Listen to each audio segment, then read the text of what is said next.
کل کے سبق میں مولانا ہم نے حال کے بارے میں پڑھا تھا. مصنف نے آپ کو بتلایا تھا کہ حال ایسا لفظ ہے جو دلالت کرتا ہے فاعل کی حالت پر، فاعل کی حیت بتلاتا ہے، یا مفعول کی حالت اور حیت بتلاتا ہے، یا دونوں کی حالت بتلاتا ہے. بھائی تو معلوم ہوا حال ہمیشہ فاعل سے آئے گا یا مفعول سے آئے گا. کس کے نزدیک؟ صاحب کافیہ وغیرہ اور صاحب ہدایت النحو کے نزدیک.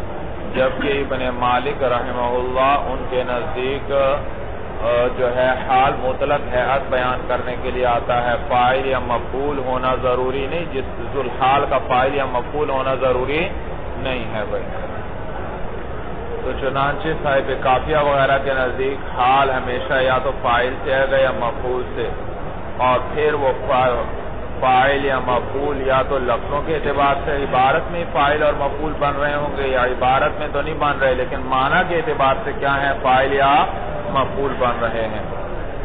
اور یہ بھی بتلایا تھا کہ حال کے اندر عامل جو ہوتا ہے فعل ہوتا ہے یا معنی فعل ہوتا ہے، اور ذوالحال اکثر معرفہ ہوتا ہے، اور حال ہمیشہ نکرہ ہوگا.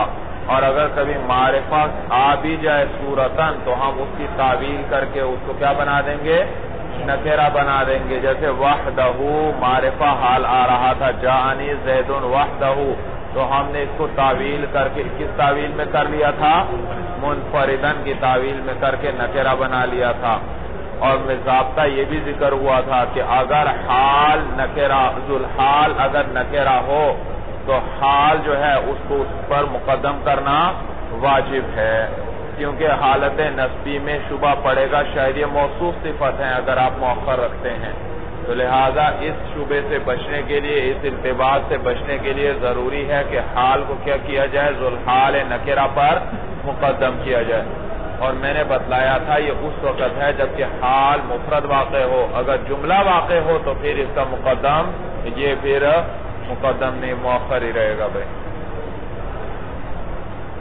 اور کبھی کبھار حال کو قرینے کے قیام کی وجہ سے حذف بھی کر لیا جاتا ہے، جیسے سالمن غانمن. بھائی یہ دراصل کیا ہے؟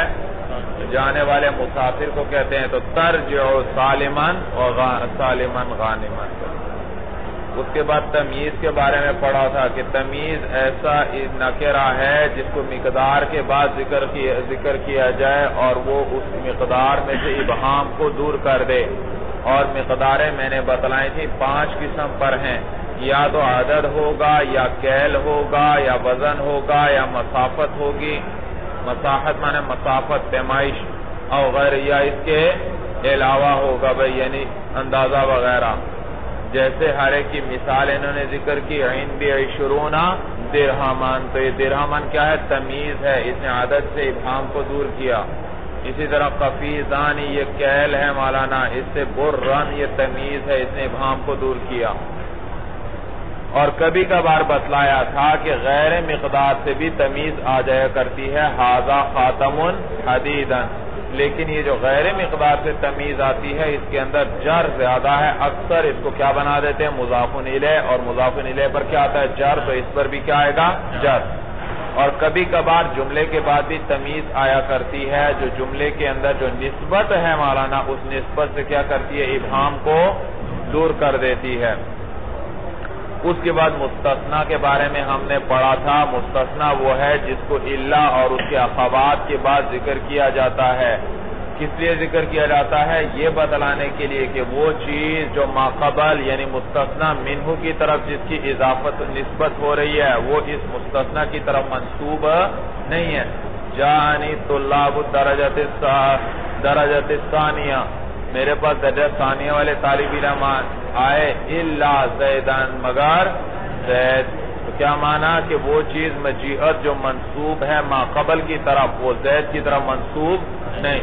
باقی طلباء کی طرح جو مجیعت منسوب ہے وہ زید کی طرف منسوب نہیں. اور یہ 2 قسم پر ہے، ایک مستثنیٰ متصل، ایک مستثنیٰ منقطع. مستثنیٰ متصل وہ ہے جس کو متعدد سے نکالا جائے الا وغیرہ کے ذریعے، اور منقطع وہ ہے جس کو متعدد سے نہ نکالا جائے اور کس کے بعد واقع ہو؟ الا وغیرہ کے بعد واقع ہو. اس کو کیا کہتے ہیں؟ مستثنیٰ منقطع. تو جاءنی طلاب الدرجۃ الثالثہ الا زیدن. اب یہ مثال مستثنی متصل کی بھی بن سکتی ہے اور منقطع کی بھی. اگر زید درجہ ثانیہ میں پڑھتا ہے تو پھر تو یہ مثال کس کی بن گئی؟ متصل کی. اگر وہ انہیں پڑھتا ہی نہیں تو پہلے ہی نہیں تھا داخل تو یہ کس کی مثال بن گئی؟ منقطع کی. اس کے بعد میں نے بتلایا تھا مستثنی کا اعراب 4 قسم پر ہے بھائی. مستثنی کے لیے کل الفاظ جو استعمال ہوتے ہیں الا ہے، خلا ہے، عدا ہے، ما خلا ہے، ما عدا ہے، لیسا ہے اور لا یکون ہے اور غیرہ ہے اور سوا ہے اور سوا ہے اور حاشا ہے اور یہ حاشا ہے مولانا. یہ الفاظ ہیں. ان میں سے بتایا تھا کہ الا کے اندر تفصیل ہے، جبکہ خلا، عدا، ما خلا، ما عدا، لیسا، لا یکون، ان 6 کے اندر مستثنی کیا ہوگا؟ مفتوح ہوگا بھائی. سمجھ میں آیا؟ خلا اور عدا میں اکثر تو ان میں مفتوح ہوگا، اور جبکہ سوا، سوا، غیرو اور حاشا کے بعد اکثر کیا ہوگا؟ مجرور ہوگا. جبکہ الا میں تفصیل ہے. الا کے میں سب سے پہلے آپ یہ دیکھیں کہ یہ کلام یہ مستثنی متصل ہے یا منقطع. اگر منقطع ہو تو منصوب ہوگا. اگر متصل ہے پھر دیکھو کلام موجب ہے یا غیر موجب. اگر کلام موجب ہے تو پھر بھی کیا ہوگا؟ منصوب. کلام موجب کس کو کہتے ہیں؟ جس میں نفی، نہیں یا استفہام نہ ہو. تو اگر کلام موجب میں ہو تو پھر بھی منصوب. اگر کلام غیر موجب میں ہے پھر دیکھو مستثنی منہ پر مقدم ہے یا مقدم نہیں ہے. اگر مقدم ہے پھر بھی کیا ہوگا؟ منصوب. اگر مقدم نہیں تو پھر اس کے مؤخر ہی ہے. تو پھر آپ دیکھیں مولانا کہ مستثنی منہ عبارت میں ذکر ہے یا عبارت میں ذکر نہیں. اگر عبارت میں ذکر نہیں تو پھر بدل بنانا بھی جائز اور نصب پڑھنا بھی جائز. اور اگر عبارت میں مستثنی منہ مذکور نہیں تو پھر اس صورت میں کیا پڑھیں گے؟ علی حسب العوامل اس پر اعراب آئے گا مولانا. اگر عامل رفع چاہتا تھا تو اس پر کیا آئے گا؟ رفع. عامل نصب چاہتا تھا تو اس پر نصب. اگر عامل جر چاہتا تھا تو اس پر کیا آئے گا؟ جر آئے گا بھائی. اس کے بعد مولانا غیرو کی بات آئی تھی بھائی. غیرو اور الا یہ 2 حروف ہیں. میں نے بتلایا تھا کہ الا جو ہے اس کو وضع کیا گیا ہے استثناء کے لیے، لیکن کبھی کبھار یہ غیرو کے معنی میں بھی آ جاتا ہے. اور غیرو کو کس لیے وضع کیا گیا ہے؟ صفت کے لیے. اور وہ کبھی کس معنی میں آ جاتا ہے؟ الا کے. تو الا وضع تو استثناء کے لیے لیکن کبھی صفت کے لیے بھی آ جاتا ہے. اور غیرو وضع تو صفت کے لیے وضع ہے لیکن کبھی کس لیے آ جاتا ہے؟ استثناء کے لیے بھی آ جاتا ہے. جیسے کہ اللہ کے اس قول کے اندر جو ہے لو کان فیہما آلہۃ الا اللہ لفسدتا، یہاں پر الا جو ہے یہ صفت کے لیے آیا ہے، غیروں کے معنی میں ہے مولانا، استثناء کے لیے نہیں ہے. کیوں؟ اس لیے کہ یہاں مستثنی منہ جمع منکور ہے، جمع ہے اور نکرہ ہے. اور جمع منکور کے اندر اتنا عموم نہیں ہوتا کہ اس سے کیا کیا جائے؟ استثناء کیا جائے. کیا کیا جائے؟ اس لیے کہ وہاں ہمیں پتہ ہی نہیں ہے کہ یہ مستثنی اس میں داخل تھا پھر خارج کیا گیا، تاکہ ہم اس کو کیا بنانے ہیں؟ مستثنی متصل. تو یہ ہمیں پتہ نہیں چلے گا کہ اس میں داخل تھا یا داخل نہیں تھا. اگر داخل تھا تو ہم متصل بنا لیتے، اگر داخل نہ ہوتا تو ہم کیا بنا لیتے؟ منقطع بنا لیتے. لیکن یہاں تو یہی نہیں پتہ چل رہا متصل ہے یا داخل ہے یا داخل نہیں. تو نہ متصل بنانا صحیح نہ منقطع بنانا صحیح بھائی.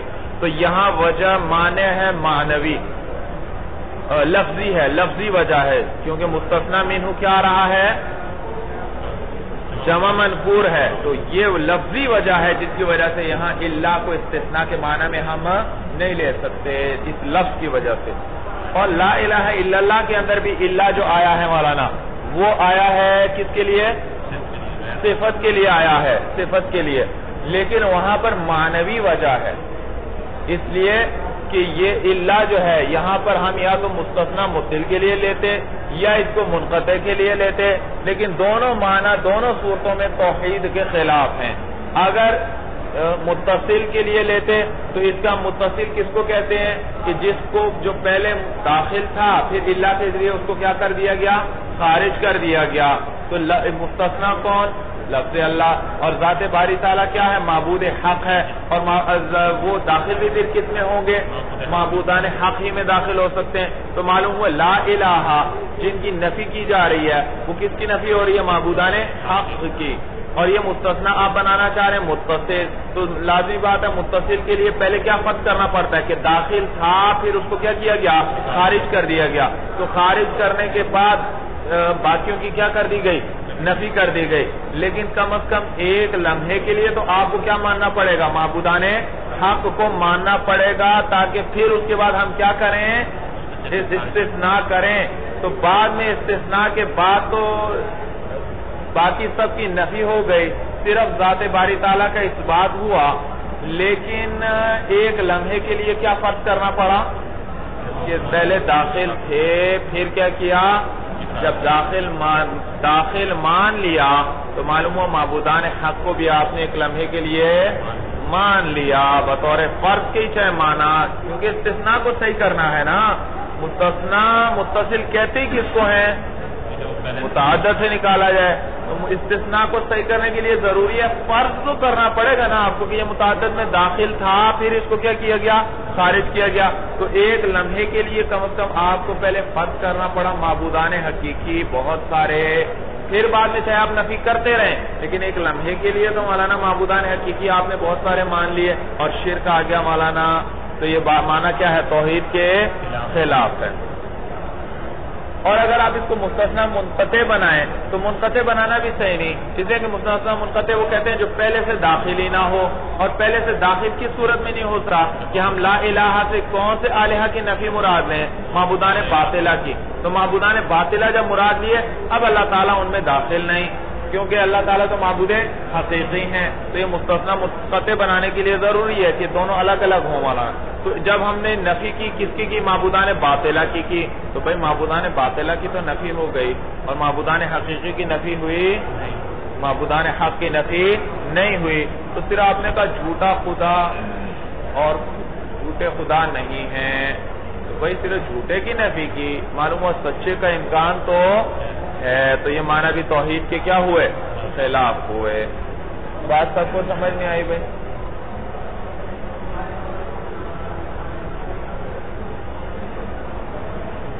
سمجھ میں آیا سب کو کہ نہیں آیا یہ معنی؟ کہ مشکل ہے؟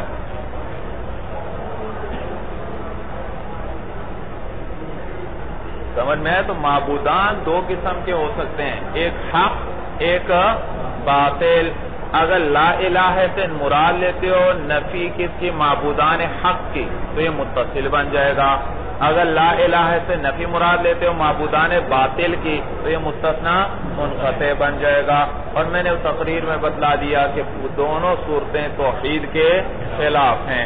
ایک صورت تو صراحتاً خلاف ہے کہ معبودان باطلہ کی نفی ہوئی، معبودان حق کی نفی تو نہیں ہوئی۔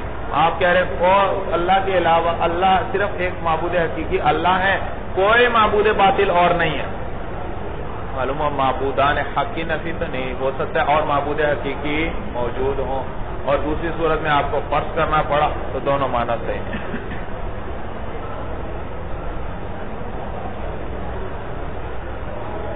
تو اس کے اندر معنوی وجہ معنی ہے مولانا، ہم اللہ کو استثناء کے لیے نہیں لے سکتے۔ پہلے میں کیا تھی وجہ؟ لفظی، اور اس میں کیا ہے؟ معنوی۔ اس کے بعد مولانا منصوبات میں سے ہم نے کانا کی خبر پڑھی تھی، کانا کی خبر کے بارے میں بتلایا، ایک نئی بات انہوں نے بتلائی تھی بات کہ کانا کی خبر اگر معرفہ ہو تب بھی کانا کے اسم پر مقدم ہو سکتی ہے۔ مبتدا خبر میں ہم نے یہ ضابطہ پڑھا تھا کہ اگر مبتدا تو ہے ہی معرفہ، خبر بھی معرفہ آ گئی تو اس خبر کو مبتدا پر مقدم کرنا جائز نہیں، ورنہ تو پتہ ہی نہیں چلے گا، کیونکہ مبتدا بھی مرفوع خبر بھی مرفوع، پتہ ہی نہیں چلے گا کون مبتدا ہے اور کون خبر ہے۔ جو بھی سنے گا وہ پہلے کوئی مبتدا بنائے گا اور ثانی کوئی کیا بنائے گا؟ خبر، حالانکہ آپ پہلے کو خبر بنانا چاہتے تھے اور ثانی کو، اس لیے مبتدا کی صورت میں جب خبر بھی معرفہ ہو تو اس کو مبتدا پر مقدم کرنا جائز نہیں۔ لیکن کانا کی خبر کے اندر کانا کی خبر اگر معرفہ بھی ہو تو کانا کے اسم پر کیا ہو جائے گی؟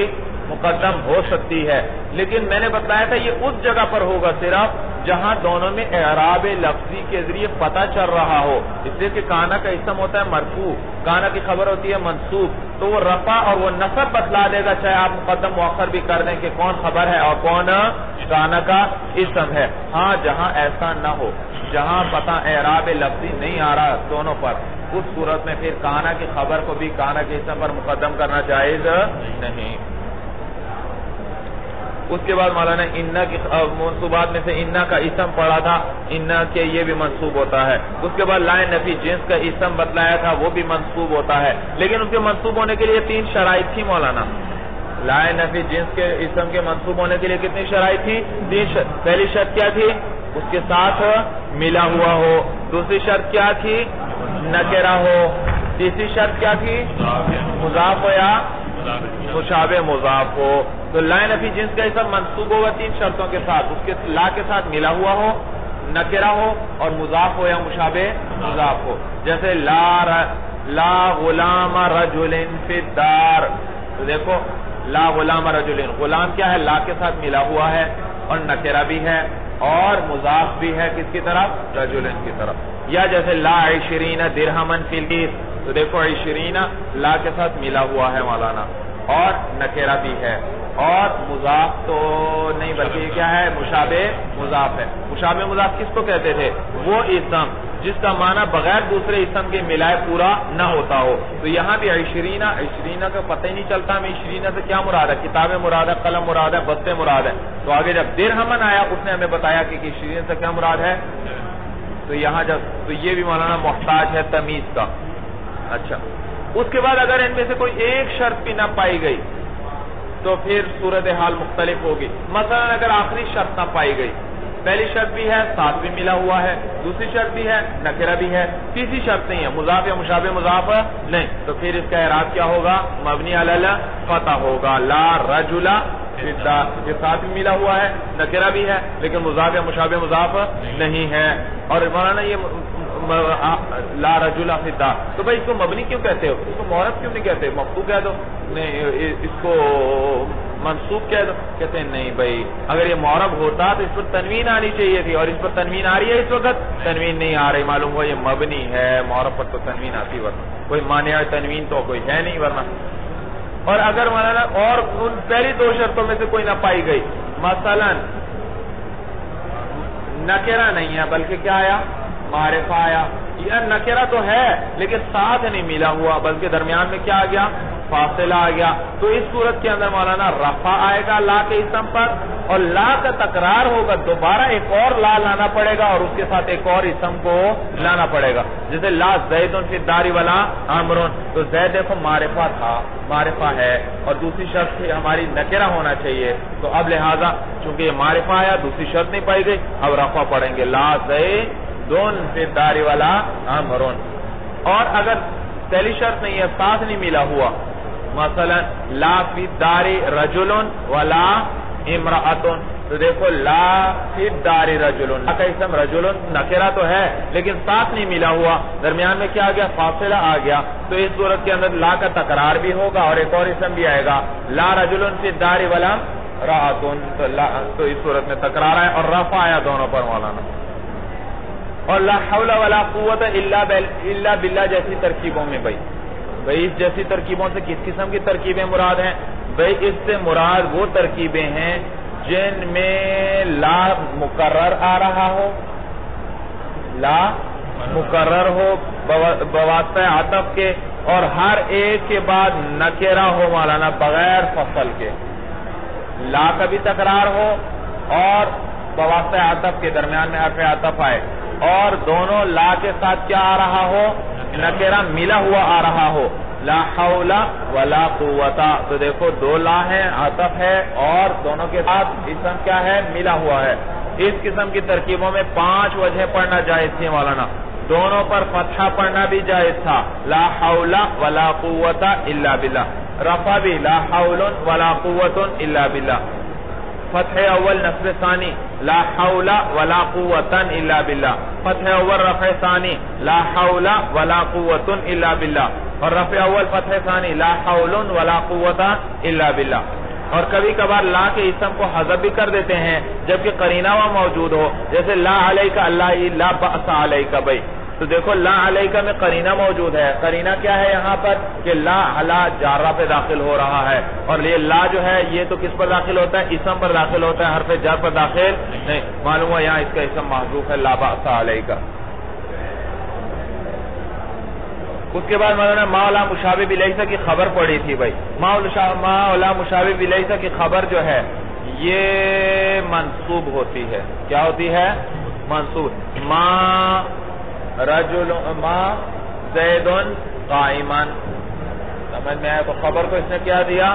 نصب دیا، جیسے لیسا خبر کو نصب دیتا ہے. تین صورتیں اس کی بتلائیں کی جن کی جا کے جب یہ ما کا عمل لغو ہو جائے گا بھائی. کون سی تین صورتیں تھیں؟ ایک تو یہ کہ ما کی خبر الا کے بعد واقع ہو، ما زید الا قائم، اب ما کا عمل لغو ہو جائے گا، اس لیے کہ ما عمل کر رہا تھا منفی نفی کی وجہ سے، کیونکہ یہ کیا کر رہا تھا؟ نفی کا معنی دے رہا تھا. لیکن الا کس لیے آیا؟ اس نے ما کی نفی توڑ دی. کیا مانا تھا پہلے؟ ما زید قائما کہ زید کھڑا نہیں. اب کیا ترجمہ کرتے ہیں؟ ما زید الا قائم، زید نہیں ہے مگر کھڑا ہی، یعنی زید کھڑا ہی ہے. تو دیکھو اللہ نے کیا کر دی؟ ما کی نفی توڑ دی. جب نفی توڑ دی تو اب اس کی مشابہت لیسا سے ختم ہوئی. جب لیسا سے اس کی مشابہت ختم ہوئی تو ابھی عمل بھی نہیں کرے گا، اور ما زید الا قائم پڑھیں گے بھائی. سمجھ میں آیا بھائی؟ رفع پڑھیں گے. دوسرا مولانا اگر خبر مقدم ہو جائے اسم پر پھر بھی یہ عمل نہیں کرے گا. ما قائم زید، اب بھی یہ عمل نہیں کرے گا، اس لیے کہ یہ ضعیف عامل ہے. اس کو اتنا پتا تھا کہ دوسرے نمبر پر جو آئے گی وہ میری خبر ہوگی، اس کو میں نصب دوں گا. تو اب آپ نے جب تقدیم و تاخیر کر دی تو اب یہ ضعیف عامل ہے، اب یہ بغیر ترتیب کے یہ عمل نہیں کرے گا. تیسرا کہ اگر ما کے بعد ان نافیہ لے آئے مولانا تو یہ ان جیسے ما نفی کے لیے آتا ہے ان بھی نفی کے لیے آتا ہے، تو کبھی کبھار ما کے بعد تاکید کے لیے ان لے آتے ہیں، تو ان کی وجہ سے بھی کیا ہوا؟ فاصلہ بڑھ گیا، اور یہ تو عامل ضعیف تھا. سمجھ میں آیا بھائی؟ تو یہ اب بھی عمل نہیں کرے گا مولانا. تو ما ان زیدون قائمون کہیں گے، قائمان نہیں کہیں گے. اور یہ تو کہتے ہیں اہل حجاز کی لغت ہے، وہ جو ہے ما کے ذریعے خبر کو کیا دیتے ہیں؟ نصب دیتے ہیں. جبکہ بنو تمیم والے جو عرب ہے یہ بھی ایک بہت بڑا قبیلہ ہے، وہ جو ہیں اس کے ذریعے نصب نہیں دیتے. وہ کہتے ہیں یہ عمل کرتا ہی نہیں ہے، یہ ما عمل کرتا ہی نہیں ہے. جیسے پھر شاعر نے کا ایک شعر بھی ذکر کیا تھا، وَمُحَفَّفٍ كَالْغُصْنِ قُلْتُ لَهُ اِنْتَصِبْ فَأَجَابَ مَا قَتْلُ الْمُحِبِّ حَرَامُ.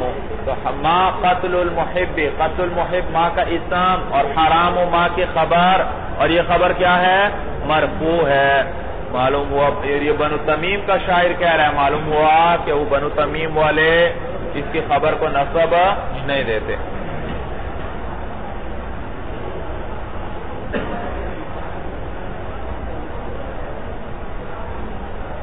المقصد الثالث فی المجرورات. مولانا مقصد اول بھی ختم ہوا، مرفوعات بھی ختم ہوئے، منصوبات بھی ختم ہوئے، اب مجرورات بھائی. الاسماء المجرورۃ هی المضاف الیہ فقط. اسماء مجرورہ یہ مضاف الیہ ہیں صرف مولانا، جو مضاف الیہ ہوگا وہ مجرور ہوگا اور کوئی نہیں بھائی. مضاف الیہ کس کو کہتے ہیں؟ کہتے ہیں وہ کل اسم نسب الیہ شیء بواسطۃ حرف الجر. ہر وہ اسم ہے جس کی طرف نسبت کی جائے کسی چیز کی بواسطہ حرف جر کے، لفظاً یا تو یہ حرف جر لفظوں میں ہوگا، نچلی سطر میں آ رہا ہے، او تقدیراً یا حرف جر کیا ہوگا؟ تقدیراً ہوگا، لفظوں میں ذکر نہیں ہوگا بھائی. حرف مضاف الیہ کس کو کہتے ہیں؟ مررت بزید، مررت یا چلو زیدون فی الدار، یہاں فی الدار، یہ دار کو دیکھو مولانا، دار پہ نظر رکھو، یہ مضاف الیہ ہے. یہ کیا ہے؟ تو مضاف الیہ ہر وہ اسم ہوتا ہے جس کی طرف کسی چیز کی نسبت کی جائے. اس گھر کی طرف کس چیز کی نسبت کی گئی ہے؟ زید کی. کس کی؟ زید کی. تو دیکھو، اور کس کے واسطے سے کی گئی ہے؟ فی کے واسطے سے. کس کے واسطے سے؟ تو زید کی طرف، گھر کی طرف، دار کی طرف زید کی نسبت کی گئی ہے بواسطہ حرف جر کے، تو اس کو کیا کہتے ہیں؟ مضاف الیہ۔ تو مولانا اب یاد رکھو یہ حرف جر کبھی لفظوں میں ہوگا، کبھی تقدیراً ہوگا، لفظوں میں نہیں ہوگا۔ جیسے غلام زیدین، اصل میں ہے غلام لزیدین، تو لام کو حذف کر دیا اور کیا بنا دیا؟ غلام زیدین۔ تو کبھی حرف جر جیسے زید فی الدار لفظوں میں ہوگا، یہ جب لفظوں میں موجود ہو تو اس کو کہتے ہیں جار مجرور ہے، یہ بھی مضاف الیہ لیکن کہتے ہیں اس کو کیا ہے؟ جار مجرور کہتے ہیں، یہ مجرور کہتے ہیں۔ اور جب یہ لفظوں میں نہ ہو، تقدیراً ہو، جیسے غلام زیدین، تو اس کو مضاف الیہ کہتے ہیں، اس کو کیا کہتے ہیں؟ مضاف الیہ کہتے ہیں۔ سمجھ میں آیا بھائی؟ تو دونوں دراصل ہیں مضاف الیہ ہی، کیونکہ ایک چیز کی نسبت کی جا رہی ہے دوسری چیز کی طرف بواسطہ حرف جر کے، لیکن جب حرف جر لفظوں میں ہوگا تو یہ کیا کہلائے گا؟ مجرور۔ اور اگر حرف جر لفظوں میں نہیں ہوگا تو یہ کیا کہلائے گا؟ مضاف الیہ کہلائے گا۔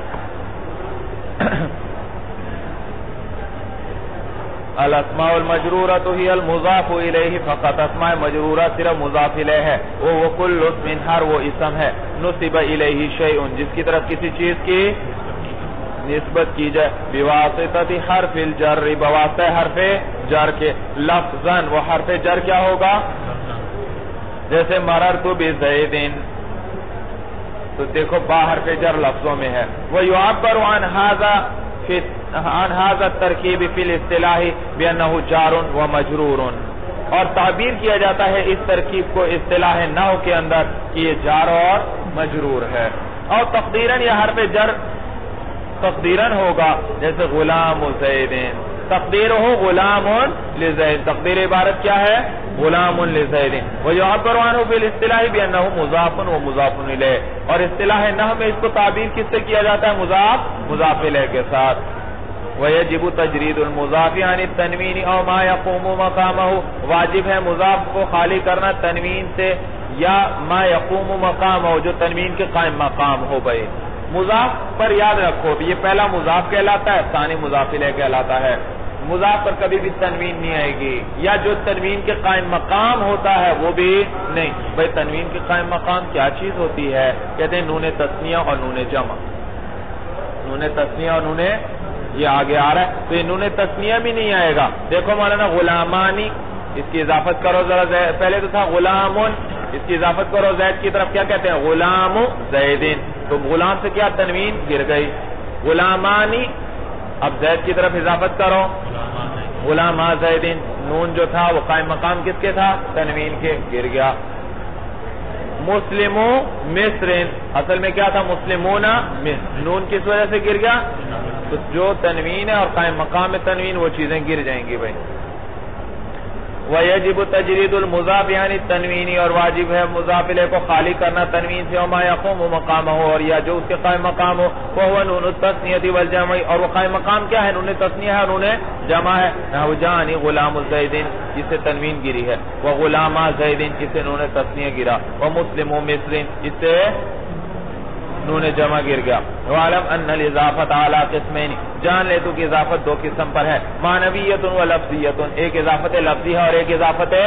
بھئی اضافت کی بات آئی تو اب صاحب ہدایت نہ آپ کو اضافت بتلا رہے ہیں۔ بھئی دیکھو پہلا تھا مضاف، ثانی کیا تھا؟ مضاف الیہ، یہ ان میں اضافت آ گئی۔ یہ اضافت دو قسم پر ہے مولانا، ایک اضافت لفظی ہے جو لفظوں میں صرف لفظوں کے اندر فائدہ اس کا فائدہ دیتی ہے، اور ایک اضافت معنوی ہے جو معنی کے اندر بھی کیا دیتی ہے؟ فائدہ دیتی ہے۔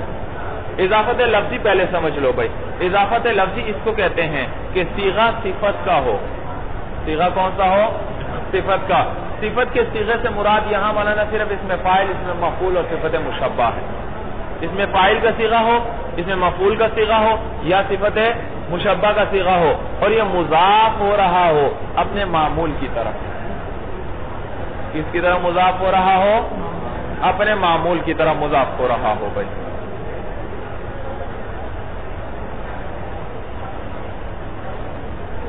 چلو بھائی ادھر دیکھو بھائی، یہ ساری کتاب میں آ رہی ہیں باتیں۔ تو اضافت لفظی کس کو کہتے ہیں مولانا کہ صیغہ صفت کا ہو اور مضاف ہو کس کی طرف اپنے معمول کی طرف مضاف ہو. معمول بھائی دیکھو آپ نے نہیں پڑھا فعل کس کو کیا کرتا ہے عمل دیتا ہے یا نہیں دیتا. فاعل کو کیا دیتا ہے رفع, مفعول کو کیا دیتا ہے نصب. اسی طرح آپ نے پڑھا نہیں اس میں فاعل کس کو رفع دیتا ہے فاعل کو, کس کو نصب دیتا ہے مفعول کو. اس میں مفعول کس کو رفع دیتا ہے نائب فاعل کو. صفت مشبہ بھی کس کو رفع دیتی ہے فاعل کو. تو جس کو رفع دے گی وہ ان کا معمول ہوا اور یہ اس کے اندر عامل ہوئی. بھائی یہ اس کے اندر کیا ہوئے عامل ہوئے. تو یہ اپنے معمول جس کو یہ رفع یا نصب دے رہی ہیں اس کی طرح مضاف ہو جائیں. تو صیغہ صفت کا ہو اور مضاف ہو اپنے معمول کی طرف. مثلا میں کہتا ہوں زیدن ضاربن عمران, زیدن ضاربن عمران. زیدن ترکیب کرو, زیدن مرفوع لفظاً مبتدا, ضاربن صیغہ اس میں فاعل, ہوا ضمیر اس کے اندر مرفوع محلاً فاعل. کس کو راجع زید کو. اچھا اور عمران منصوب لفظاً مفعول کس کے لیے ضاربن کے لیے. کس کے لیے ضاربن کے لیے. ضاربن صیغہ اس میں فاعل, اپنے فاعل اور مفعول سے مل کر شبہ جملہ ہو کر خبر, مبتدا خبر مل کر جملہ اسمیہ. اب دیکھو ضاربن نے کس کو نصب دیا ہے عمران, تو کبھی اضافت بھی کر دیتے ہیں زیدن ضارب عمرین, کیا کر دیتے ہیں اضافت کر دیتے ہیں. تو کیا پڑا زیدن ضارب عمرین. تو دیکھو صیغہ ہے صفت کا ضارب اور اس کی اضافت ہو رہی ہے کس کی طرف اپنے معمول کی طرف جس کو یہ کیا دے رہا تھا نصب دے رہا تھا. تو اس کو کہتے ہیں اضافت لفظی. کیا کہتے ہیں کہ صیغہ صفت کا ہو اور مضاف ہو کس کی طرف اپنے معمول کی طرف مضاف ہو, تو اس کو اضافت لفظی کہتے ہیں مولانا. اور لفظی اس لیے کہتے ہیں مولانا کہ یہ صرف لفظوں میں لفظوں میں تخفیف کا فائدہ دیتی ہے. کس چیز کا تخفیف کا فائدہ دیتی ہے. بھائی دیکھو لفظوں میں تخفیف آئی یا نہیں آئی. پہلے تھا ضاربن عمران, تنوین تھی یا نہیں درمیان میں. اب آپ نے کہا ضارب عمرین, تنوین گر گئی تو تخفیف آ گئی یا نہیں آ گئی مولانا. ایک نون ساکن درمیان سے چلا گیا, جتنے حرف کم ہوئے اس کو ادا کرنا اتنا ہی آسان, تو تخفیف آ گئی. تو یہ صرف لفظوں میں تخفیف کا فائدہ دیتی ہے. اب آپ لفظوں میں تخفیف کا فائدہ دیتی ہے اور معنی میں کوئی فائدہ نہیں دیتی. یعنی ضاربن عمران, ضاربن معرفہ تھا یا نکرہ تھا نکرہ تھا. کیا تھا نکرہ تھا. تو مولانا آپ نے تو یہ پڑھا ہے کہ معرفہ کی طرف کسی چیز کی اضافت ہو جائے تو وہ بھی کیا بن جاتی ہے معرفہ. غلام نکرہ ہے, اس کی اضافت زید کی طرف کر دو تو کیا بن جاتا ہے معرفہ. اب غلام الزیدن ہم کہیں تو کوئی کہے نکرہ کی مثال پیش کرو, آپ غلام الزیدن نہیں کہہ سکتے کیونکہ یہ تو نکرہ نہیں ہے بلکہ کیا ہے معرفہ ہے. لیکن یاد رکھو یہ جو اضافت لفظی ہے ضارب الزیدن, ضارب اب بھی نکرہ ہے, اسی طرح جیسے اضافت سے پہلے نکرہ تھا اب بھی کیا ہے نکرہ ہے. سمجھ میں آیا بھائی. کیوں نکرہ اس لیے کہ بھائی صفت کی اضافت کس کی طرف ہو رہی ہے اپنے معمول کی طرف ہو رہی ہے, اور یہ ابھی بھی تقدیر انفصال میں ہے.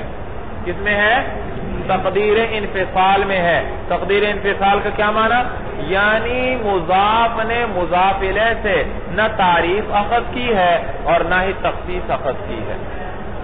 نہ تعریف اخذ کی ہے اور نہ تخصیص. دیکھو میں جب کہتا ہوں غلام زیدن, غلام اکیلا تھا تو نکرہ تھا, لیکن جب زید کی طرف اضافت ہو گئی, جب معرفہ کی طرف اضافت ہوئی تو غلام نے مضاف الیہ سے تعریف اخذ کر لی. غلام خود تو نکرہ تھا لیکن جب اضافت ہوئی اور کس کی طرف ہوئی معرفہ کی طرف ہوئی تو معرفہ کے اندر جو تعریف تھی وہ کس نے لے لی غلام نے بھی اس سے لے لی, غلام نے بھی اس سے لے لی.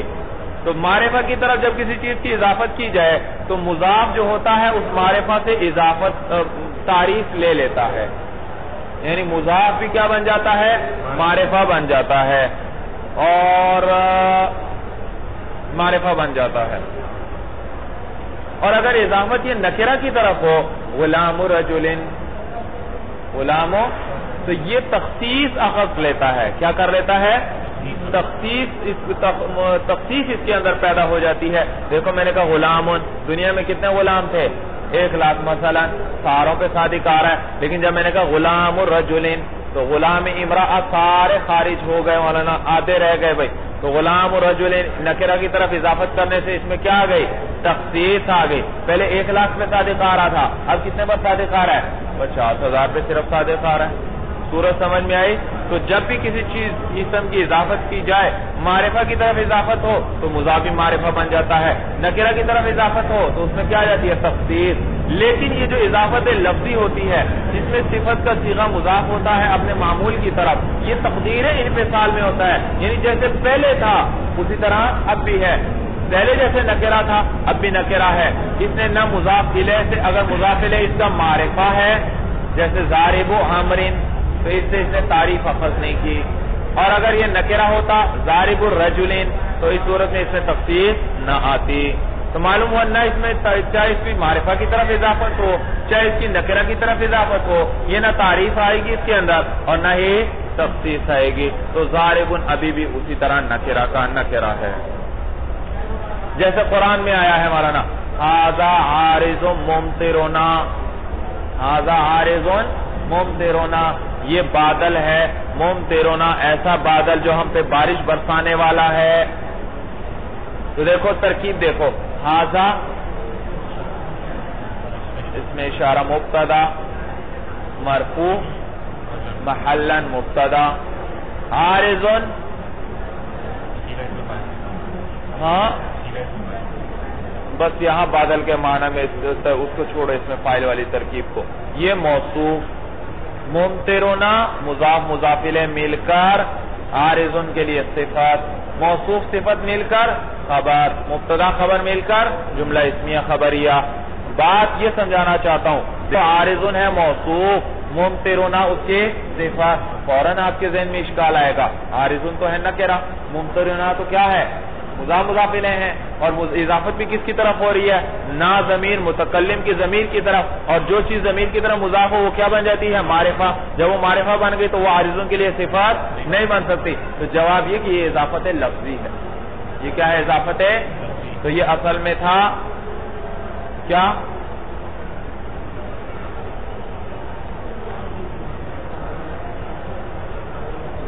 جی ضمیر مجرور تو منفصل ہے ہی نہیں. ممطرن بارش برسانے والا، یہ بادل ہم پر بارش برسانے والا ہے. سمجھ میں آیا؟ ہاں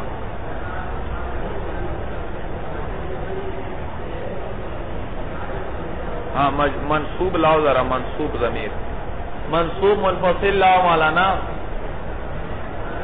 جی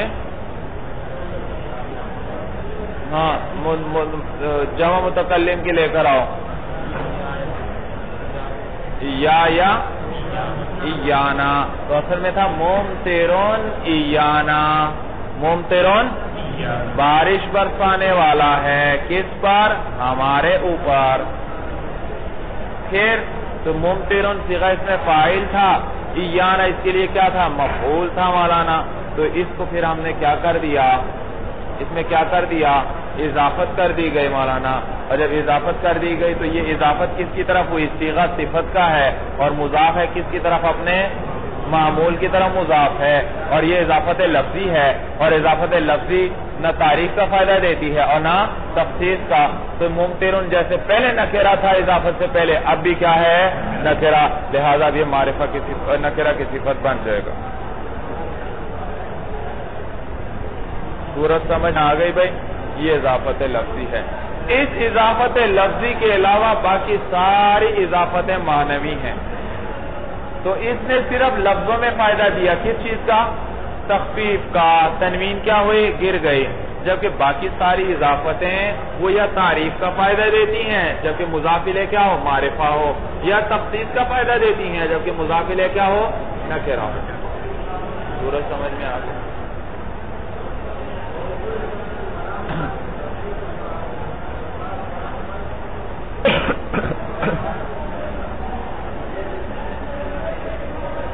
3-4 سطریں نیچے اضافت لفظیہ آ رہا ہے، پہلے وہ پڑھ لو بھائی. وَأَمَّا اللَّفْظِيَّةُ، تو اضافت لفظیہ جو ہے فَهِيَ أَن يَكُونَ الْمُضَافُ صِفَةً، کہ مضاف کیا ہو؟ کہ مضاف ایسی صفت ہو مضافتن الی معمولہا جو مضاف ہو کس کی طرف اپنے وہی ابھی تقدیر الانفصال اور یہ کس تقدیر پر ہوتی ہے انفصال کی تقدیر پر ہوتی ہے یعنی تقدیر انفصال کا کیا معنی کہ مضاف الیہ سے نہ تعریف اخذ کرتا ہے اور نہ تخصیص اخذ کرتا ہے جیسے ضارب زیدن اصل میں کیا تھا ضارب زیدن تو جیسے ضاربن پہلے نکرہ تھا اب بھی نکرہ وحسن الوجہ حسن الوجہ یہ کیا تھا مولانا حسن الوجہ چہرہ اچھا کیا اچھا چہرہ تو یہ فاعل تھا اس کے لیے پھر آپ نے کیا کر دی اس کی مولانا اضافت کر دی تو فاعل کو رفع کس نے دیا تھا صفت مشبہ نے تو وہ معمول ہوا تو صیغہ حسن دیکھو صیغہ ہے صفت کا اور مضاف ہو رہا ہے کس کی طرف اپنے معمول کی طرف تو یہ بھی اضافت لفظی ہے وفائدتها تخفیف باللفظ فقط اس کا فائدہ کیا ہے صرف لفظوں میں تخفیف آتی ہے تنوین گر جاتی ہے اور کوئی اس کا فائدہ نہیں اسی لیے اس کو اضافت لفظی کہتے ہیں اب اضافت معنویہ پر آؤ وَأَمَّا الْمَعْنَوِيَّةُ اضافت معنوی جو ہے فَهِيَ يَكُونَ الْمُضَافُ غَيْرَ صِفَةٍ مُضَافَةٍ إِلَى مَعْمُولِهَا وہ یہ کہ مضاف عبارت پہ نظر رکھو ذرا عبارت یہاں ترجمہ ذرا مشکل ہے جی غیرہ کو ذرا آپ اپنی جیب میں رکھو 2 منٹ ذرا باقی پہ نظر ڈالو مضاف کیا ہو صفت ہو ایسی صفت جو مضاف ہو کس کی طرف اپنے یہ کیا بن گئی یہ لفظی بن گئی اب اس سے غیر داخل کرو اس سے غیر ہو صفت کا صیغہ اپنے معمول کی طرف مضاف ہو رہا ہے اس سے غیر ہو وہ کیا ہوگی اس کے علاوہ جو بھی ہوگی وہ کیا ہوگی اضافت معنوی تو لفظی ترجمہ یہ یعنی مضاف ایسی صفت نہ ہو جو مضاف ہو اپنے معمول کی طرف ایسی صفت نہ ہو جو مضاف ہو اپنے معمول کی طرف اب مولانا چاہے صیغہ صفت ہی کا ہو صیغہ کون سا ہو لیکن اپنے معمول کی طرف مضاف نہ ہو تو یہ بھی اضافت معنوی یا مولانا صیغہ ہی سیدھے سے صفت کا نہ ہو جیسے غلام و زیدن تو چاہے صیغہ صفت کا ہو لیکن اپنے معمول کی طرف نہیں مضاف تو پھر یہ بھی کیا ہے جیسے کریم البلد کریم کیا ہے صیغہ صفت کا ہے لیکن اپنے معمول کی طرف مضاف نہیں ہے کیونکہ کریم تو صفت مشبہ ہے اور صفت مشبہ فاعل کو جاتی ہے صرف سخی ہو تو اس کے اندر ضمیر ہوگی جو کس کو لوٹ رہی ہے غائب کو لوٹ رہی ہے کہ سخی ہے شہر کا سخی ہے وہ زید کریم البلد زید شہر کا سب سے بڑا سخی زید شہر کا سخی ہے زید شہر کا سخی ہے تو دیکھو اب سخی کے لیے البلد یہ نہ فاعل ہے نہ مفعول ہے مفعول تو اس لیے نہیں کہ صفت مشبہ مفعول چاہتی نہیں صرف کس کو چاہتی ہے فاعل کو اور شہر کیا فاعل بن سکتا ہے سخی ہو سکتا ہے شہر نہیں تو یہ صیغہ صفت کا ہے لیکن اپنے معمول کی طرح مضاف نہیں ہو رہا تو یہ اضافت معنوی ہے اما المعنویہ تو اضافت معنویہ وہ یہ ہے کہ یکون المضاف غیر صفت مضافت الی معمولہا کہ مضاف ایسی صفت نہ ہو جو مضاف ہو رہی ہو اپنے معمول کی طرف وہی اما بمعنی اللامی اب یاد رکھو مولانا اضافت لفظیہ 3 طرح پر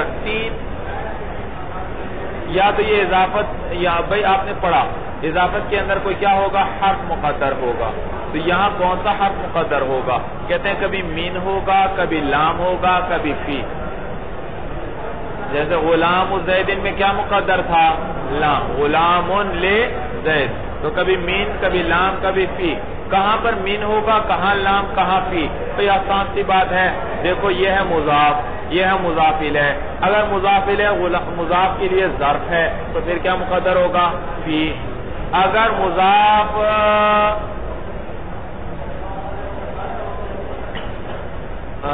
مضاف الیہ یہ اگر مضاف کے لیے جنس ہے جیسے خاتم و فضتن خاتم و کس چیز کی انگوٹھی چاندی کی تو چاندی مضاف الیہ جنس ہے کس کے لیے مضاف کے لیے تو پھر اضافت من کے ساتھ ہوگی. اگر یہ نہ ظرف ہے نہ یہ جنس ہے اس کے لیے تو پھر اضافت لام کے ساتھ ہوگی. کس کے ساتھ ہوگی؟ اگر مضاف الیہ مضاف کے لیے جنس ہو تو اضافت کس کے ساتھ ہوگی؟ من. اور اگر وہ اس کے لیے ظرف ہو تو فی. اور اگر دونوں ہی نہ ہو پھر من لام کے ساتھ. وہی اما بمعنی اللام، یا تو یہ لام کے معنی میں ہوگی جیسے غلام زیدن، اور بمعنی من، یا کس کے معنی میں ہوگی؟ من کے معنی میں جیسے خاتم فضۃ، اور بمعنی فی یا فی کے معنی میں ہوگی جیسے صلاۃ اللیل رات کی نماز. بھائی صلاۃ یہ مضاف الیہ جو لیل ہے، یہ لیل صلاۃ کے لیے کیا ہے؟ ظرف ہے، وقت ہے جس کے اندر اس کو پڑھا جاتا ہے، تو یہاں فی ہوگا صلاۃ فی اللیل. وفائدۃ هذه الاضافۃ، بھئی اس اضافت کا کیا فائدہ ہے؟ ابھی میں نے بتلایا تھا معرفہ کی طرف اضافت ہوگی تو مضاف کیا بن جائے گا؟ معرفہ. نکرہ کی طرف اضافت ہوگی تو مضاف میں کیا آ جائے گی؟ تخصیص. بس وفائدۃ هذه الاضافۃ، اور فائدہ اس اضافت کا تعریف المضاف، مضاف الیہ کی تعریف، مضاف الیہ کا معرفہ ہونا ہے. ان اضیف الی معرفۃ، جبکہ اس کی معرفت اگر اس کی اضافت کس کی طرف کی جائے؟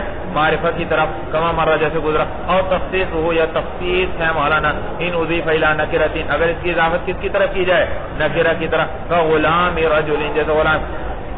صورت سمجھ میں آ گئی بھائی؟ صورت سمجھ میں آئی بھائی؟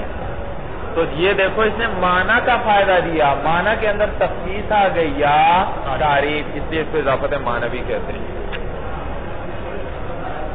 وَعَلَمْ أَنَّكَ إِذَا أَضَفْتَ الْإِسْمَ الصَّحِيحَ وَالْجَارِيَ مَجْرَى الصَّحِيحِ إِلَى يَاءِ الْمُتَكَلِّمِ كَسَرْتَ آخِرَهُ وَاسْكَنْتَ الْيَاءَ وَفَتَحْتَهَا كَغُلَامِيَ وَدَلْوِيَ وَظَبِيَ. بھئی دیکھو اب چونکہ اضافت آئی، اب آپ کو بتا رہے ہیں کسی اسم کو دوسرے اسم کی طرف مضاف کریں تو کیا اعراب پڑھیں گے، کس طرح کیسے اس کی اضافت کریں گے، کیا طریقہ ہوگا. بھئی باقی اضافتیں تو آسان تھیں. غلام کی اضافت زید کی طرف کرنی ہے، غلام زیدن کر دو. بھائی سمجھ میں آیا؟ تو باقی اضافتیں آسان تھیں، لیکن یہ جو یا متکلم کی طرف کسی اسم کی اضافت کی جائے اس میں ذرا مسئلہ درپیش ہوتا ہے. اس میں کیا درپیش ہوتا ہے؟ مسئلہ. کیوں مسئلہ؟ جی اس لیے کہ کبھی اس میں مقصور کی اضافت ہمیں یا کی طرف کرنا پڑتی ہے، کبھی اس میں منقوص کی اضافت کرنا پڑتا ہے یا کی طرف، تو یہ مشکل ہے. قاضی کی اضافت یا کی طرف کرنی ہے، اب کیا پڑھوں؟ قاضی یہ پڑھوں میں؟ یہ بات مشکل تھی، اس لیے مصنف اب ذرا اس سلسلے میں آپ کو بتلا رہے ہیں. وعلم جان لے تو انک اذا اضفت الاسم الصحیح او الجاری مجرى الصحیح الى یا المتکلم، جب تو اضافت کرے اسم صحیح کی او الجاری مجرى الصحیح کی یا جاری مجرى صحیح کی الى یا المتکلم. جاری مجرى صحیح کس کو کہتے ہیں مولانا؟ جس کے آخر میں واو یا ہو اور ماقبل ساکن. الى یا المتکلم، اس کی اضافت جب تو کرے یا متکلم کی طرف کسرت آخرہ ہو تو اس کے آخر کو کیا دے دے گا؟ کسرہ. الثانی سے زید غلام کیا؟ غلامی. دلو دلوی. Dhabi Dhabi. واسکنت الیاء او فتحتہا، اور یا تو ساکن رکھیں گے او فتحتہا یا اس کو فتحہ دے دیں گے. دیکھو جیسے غلامی یہ پڑھنا بھی جائز، غلامیہ یہاں پر فتحہ پڑھنا بھی جائز، ظبی یہ پڑھنا بھی جائز، ظبیہ پڑھنا بھی جائز، دلوی یہاں پر سکون بھی جائز، دلویہ فتحہ پڑھنا بھی جائز. تو یا کو آپ ساکن رکھیں گے یا فتحہ دیں گے. کہ غلامی غلامیہ، دلوی دلویہ، ظبی ظبیہ. وَإِنْ كَانَ آخِرُ الْإِسْمِ أَلِفًا، اور اگر اسم کا آخر کیا تھا؟ الف تھا، یعنی اس میں مقصور تھا، تثبتو، تو پھر وہ کیا رہے گا؟ ثابت رہے گا. کیا رہے گا؟ ثابت. کعصا، اس کی اضافت یا کی طرف کی. عصا کا معنی لاٹھی، میری لاٹھی. عصایا رحات پنچکی، رحایا میری پنچکی. خلافا للحزیل، بخلاف کس کے مولانا؟ قبیلہ ہے حزیل کے. یہ قبیلہ ہے ان کی لغت بتا رہے ہیں. بخلاف قبیلہ حزیل کے، ان کے نزدیک کیا کریں گے مولانا؟ بھائی دیکھو یہ جو ہے نا عصا، یہ اصل میں تھا عصبون. یہ کیا تھا؟ یہ واوی ہے بھائی. اس واو کو ماقبل فتحہ تھا، واو متحرک ماقبل فتحہ تھا، اس کو کس سے بدلا؟ الف سے بدلا. اسی طرح رحا اصل میں رحایون تھا، یا متحرک تھی ماقبل فتحہ تھا، اس کو کس سے بدلا؟ الف سے بدلا. تو ایک واوی ہے ایک یائی. تو قبیلہ حذیل والے کیا کہتے ہیں؟ وہ کہتے ہیں نہیں، جب اضافت کرو گے اس قسم کے اسم کی واو یا متکلم کی طرف، تو وہ جو واو تھا جو جس سے الف بن چکا دوبارہ وہ واو آ جائے گا، وہ جو یا جس سے الف بنا تھا دوبارہ وہ یا آ جائے گی. تو عصاون تھا تو دوبارہ واو آ گیا مولانا، عصا تھا پھر عصاون ہوا. اب اس کی اضافت کرو یا کی طرف. وہ کہتے ہیں کہ وہ واو اور یا واپس آ جائے گا، اور یہ جو یا متکلم کی آئی ہے اس کے ساتھ اس کا ادغام کر دیں گے. کیا کر دیں گے؟ اگر یا تھی تو یا کا یا میں ادغام ہو گیا، اور اگر واو بھی تھا آخر میں اس واو کو بھی کیا کر دیں گے؟ یا کر کے اس کا یا میں ادغام کر دیں گے مولانا. تو یہ کیا پڑھیں گے اس کو، اور ماقبل کو کسرہ دے دیں گے. تو کیا پڑھا جائے گا؟ فا کے اندر عصیہ، رحا کے اندر رحیہ. سمجھ میں آیا بھائی؟ وہ کو یا کر کے یا میں ادغام کیا اور ماقبل کو کسرہ دیا، عصیہ ہوا.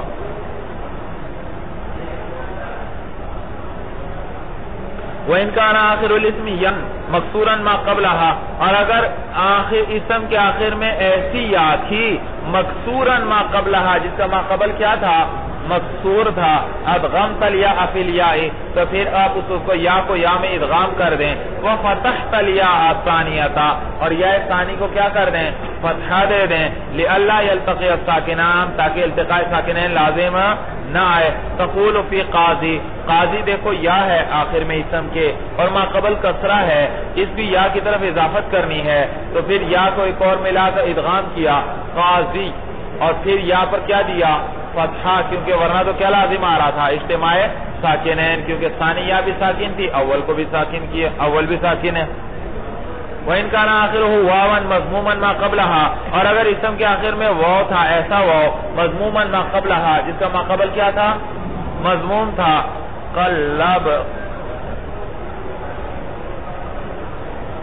قلبتها یا قلبتها یا ان، تو آپ اس کو کیا کریں گے بھائی؟ یا سے بدل دیں گے. وَعَمِلْتَ كَمَا عَمِلْتَ الْآنَ، اور وہی عمل کریں گے جو کہ آپ نے ابھی عمل کیا. سمجھ میں آیا بھائی؟ قاضیہ کی طرح کر دیں گے بھائی. مسلم تو کیا پڑھیں گے؟ تقول جاءنی مسلمیہ، یا کا یا میں ادغام ما قبل کو کسرہ دیا اور ثانی یا کو فتحہ دیا. وفی الاسماء الستۃ مضافۃ الی یا المتکلم، اور اسماء ستہ مکبرہ جب مضاف ہو کس کی طرح؟ یا متکلم کی طرف، تو یوں کہیں گے اخی و ابی و حمی و ہنی و فی عند الاکثر و فمی عند قوم. دیکھو یہ اخی جو تھا نا یہ تھا اصل میں اخاون، ابی جو تھا اباون، حمی حماون، ہنی ہناون. بھائی اخ کیا تھا بھائی؟ ہم کہتے ہیں اخ اصل میں اخاون تھا. اب اصل میں کیا تھا؟ اباون تھا مولانا. ہم کیا تھا اصل میں؟ حماون. فم اصل میں کیا تھا؟ فوہن. کیا تھا؟ فوہن. پھر کیا کیا مولانا؟ سب آخر سے ایک ایک حرف کو اڑا دیا اور نفسیہ منسیہ کر دیا، گویا تھا ہی نہیں. اباون تھا وہ ختم، ابن بن گیا. اخون تھا وہ ختم، کیا بن گیا؟ اخون بن گیا. اور اسی طرح سب میں تبدیل کرتے گئے. تو فوہن میں جب ہم نے کیا ہوا؟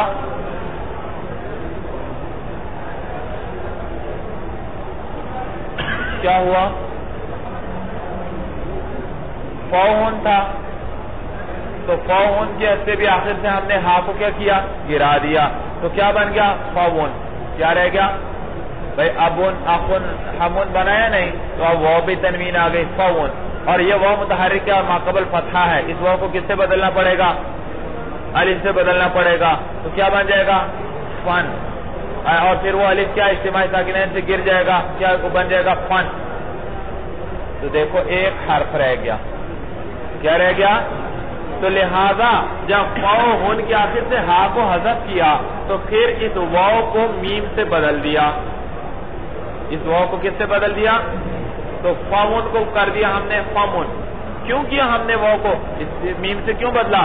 کیونکہ واو بھی شفوی ہے، ہونٹوں سے ادا ہوتا ہے. میم بھی شفوی ہے، کس سے ادا ہوتا ہے؟ ہونٹوں سے ادا ہوتا ہے. تو واو کو میم سے بدل دیا. اگر ہم میم سے نہ بدلتے تو ابھی بتایا واو نے بھی گر جانا تھا. وہ متحرک ما قبل فتحہ تھا، اس نے کیا بننا تھا؟ الف، اور پھر اجتماع ساکنین آنا تھا تنوین کے درمیان اور الف کے درمیان، تو الف نے بھی کیا ہو جانا تھا؟ گر جانا تھا، تو کیا رہ جاتا؟ صرف فا رہ جاتی، ایک حرف رہ جاتا. تو لہذا ہم نے ابھی سے علاج کیا اس کا، اور کیا اس کو کس سے بدل دیا؟ میم سے بدل دیا.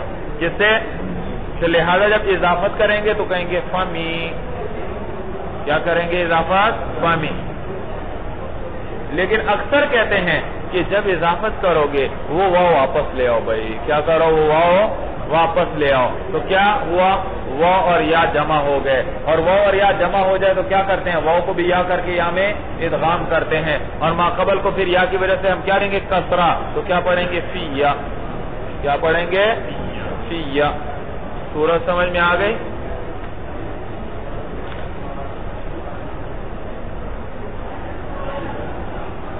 اسی لیے کہا اسماء ستہ مکبرہ میں یوں پڑھیں گے، آخ کی اضافت یا کی طرف ہو تو پڑھیں گے آخی.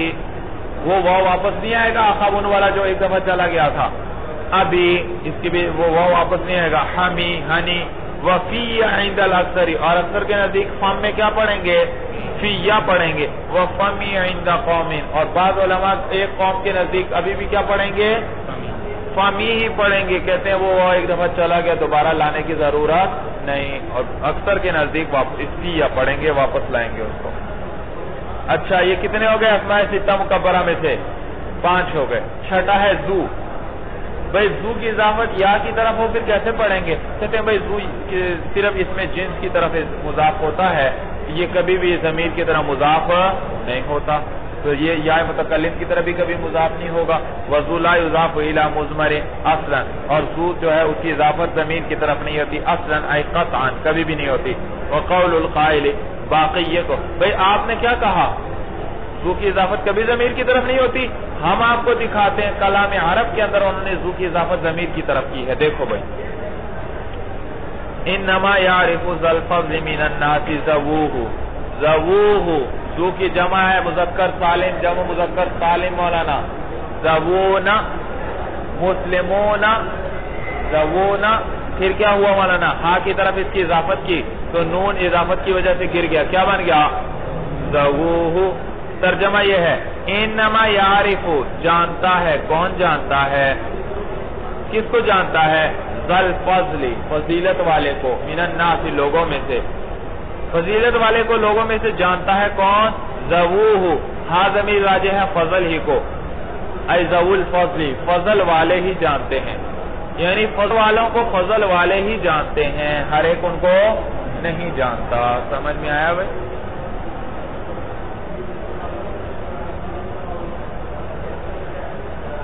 اب دیکھو اس کی مثال کے اندر ذوو کی اضافت کس کی طرف ہو رہی ہے؟ ہاں ضمیر کی طرف ہو رہی ہے. اور اے صاحب کتاب، ابھی آپ نے ہمیں کہا تھا کہ ذو کی اضافت ضمیر کی طرف. اب یہ دیکھو یہ شاعر ہے عرب کا اور فصیح و بلیغ شعر ہے مولانا، فصیح و بلیغ شاعر ہے، اس نے اضافت کر رہی. کہتے ہیں بھئی یہ شاذ ہے. یہ کیا ہے؟ شاذ ہے، بہت قلیل ہے، نادر ہے. نادر مولانا، نادر قلیل ہے، اور قلیل کا اعتبار نہیں ہوتا. النادر کالمعدوم، نادر معدوم چیز کی طرح ہے، گویا ہے ہی نہیں. تو پورے کلام عرب میں نہیں ملتا ہمیں. بھئی 2-4 نے استعمال کر لیا تو اس سے کوئی ضابطہ نہیں بنایا جا سکتا. ضابطہ وہ بنتا ہے جو عام ہو مولانا، اور باقی کسی اور نے نہیں کیا تھا. تو کہتے ہیں وذو لا یضاف الی مضمر اصلا، اور ذو کی اضافت ضمیر کی طرف کبھی بھی نہیں کی جاتی. وقول القائل، اور باقی یہ جو قائل کا قول ہے انما یعرف ذا الفضل من الناس ذووہ شاذ، یہ کیا ہے؟ شاذ ہے. وَإِذَا قَطَعْتَ هَذِهِ الْأَسْمَاءَ عَنِ الْإِضَافَةِ قُلْتَ عَفٌ وَأَبٌ وَحَمٌ وَهَنٌ وَفَمٌ وَذُو لَا يُقْطَعُ عَنِ الْإِضَافَةِ الْبَتَّةً. کہتے ہیں جب ان اسماء کو اضافت سے منقطع کر لیں آپ تو آپ کیوں کہیں گے اخن، ابن، حمن، ہنن، فمن. سمجھ میں آیا؟ یہ 5 ہوئے. چھٹا ہے زو. کہتے ہیں وذو لا يُقْطَعُ عَنِ الْإِضَافَةِ الْبَتَّةً. زو اضافت سے کبھی بھی منقطع نہیں کیا جاتا قطعی طور پر، کبھی بھی اس کو اضافت سے. اس لیے اس کو وضع ہی اس لیے کیا گیا ہے کہ یہ کس طریقے پر استعمال ہوگا؟ مضاف کے طور پر استعمال ہوگا، تو بغیر اضافت کے یہ استعمال ہی نہیں ہوتا. هذا كله بتقدیر حرف الجر، یہ سارا کا سارا کس تقدیر پر ہے؟ حرف جر کی تقدیر پر ہے. یعنی سب یہ جتنی اضافتیں ہیں ان میں حرف جر مقدر ہے، کسی میں بھی لفظوں کے اندر ذکر نہیں. وَأَمَّا ما یذکر فیہ حرف الجر لفظا، باقی وہ قسم جس میں حرف جر کے اندر ذکر ہو، اور جس کو اصطلاح میں کیا کہتے تھے مولانا؟ جار مجرور. فسیاتیک فی القسم الثالث انشاءاللہ تعالی، وہ ان قریب ان قسم ثالث میں آ جائے گی بھائی حروف کی بحث میں. الخاتمۃ فی التوابع اعلم ان التی،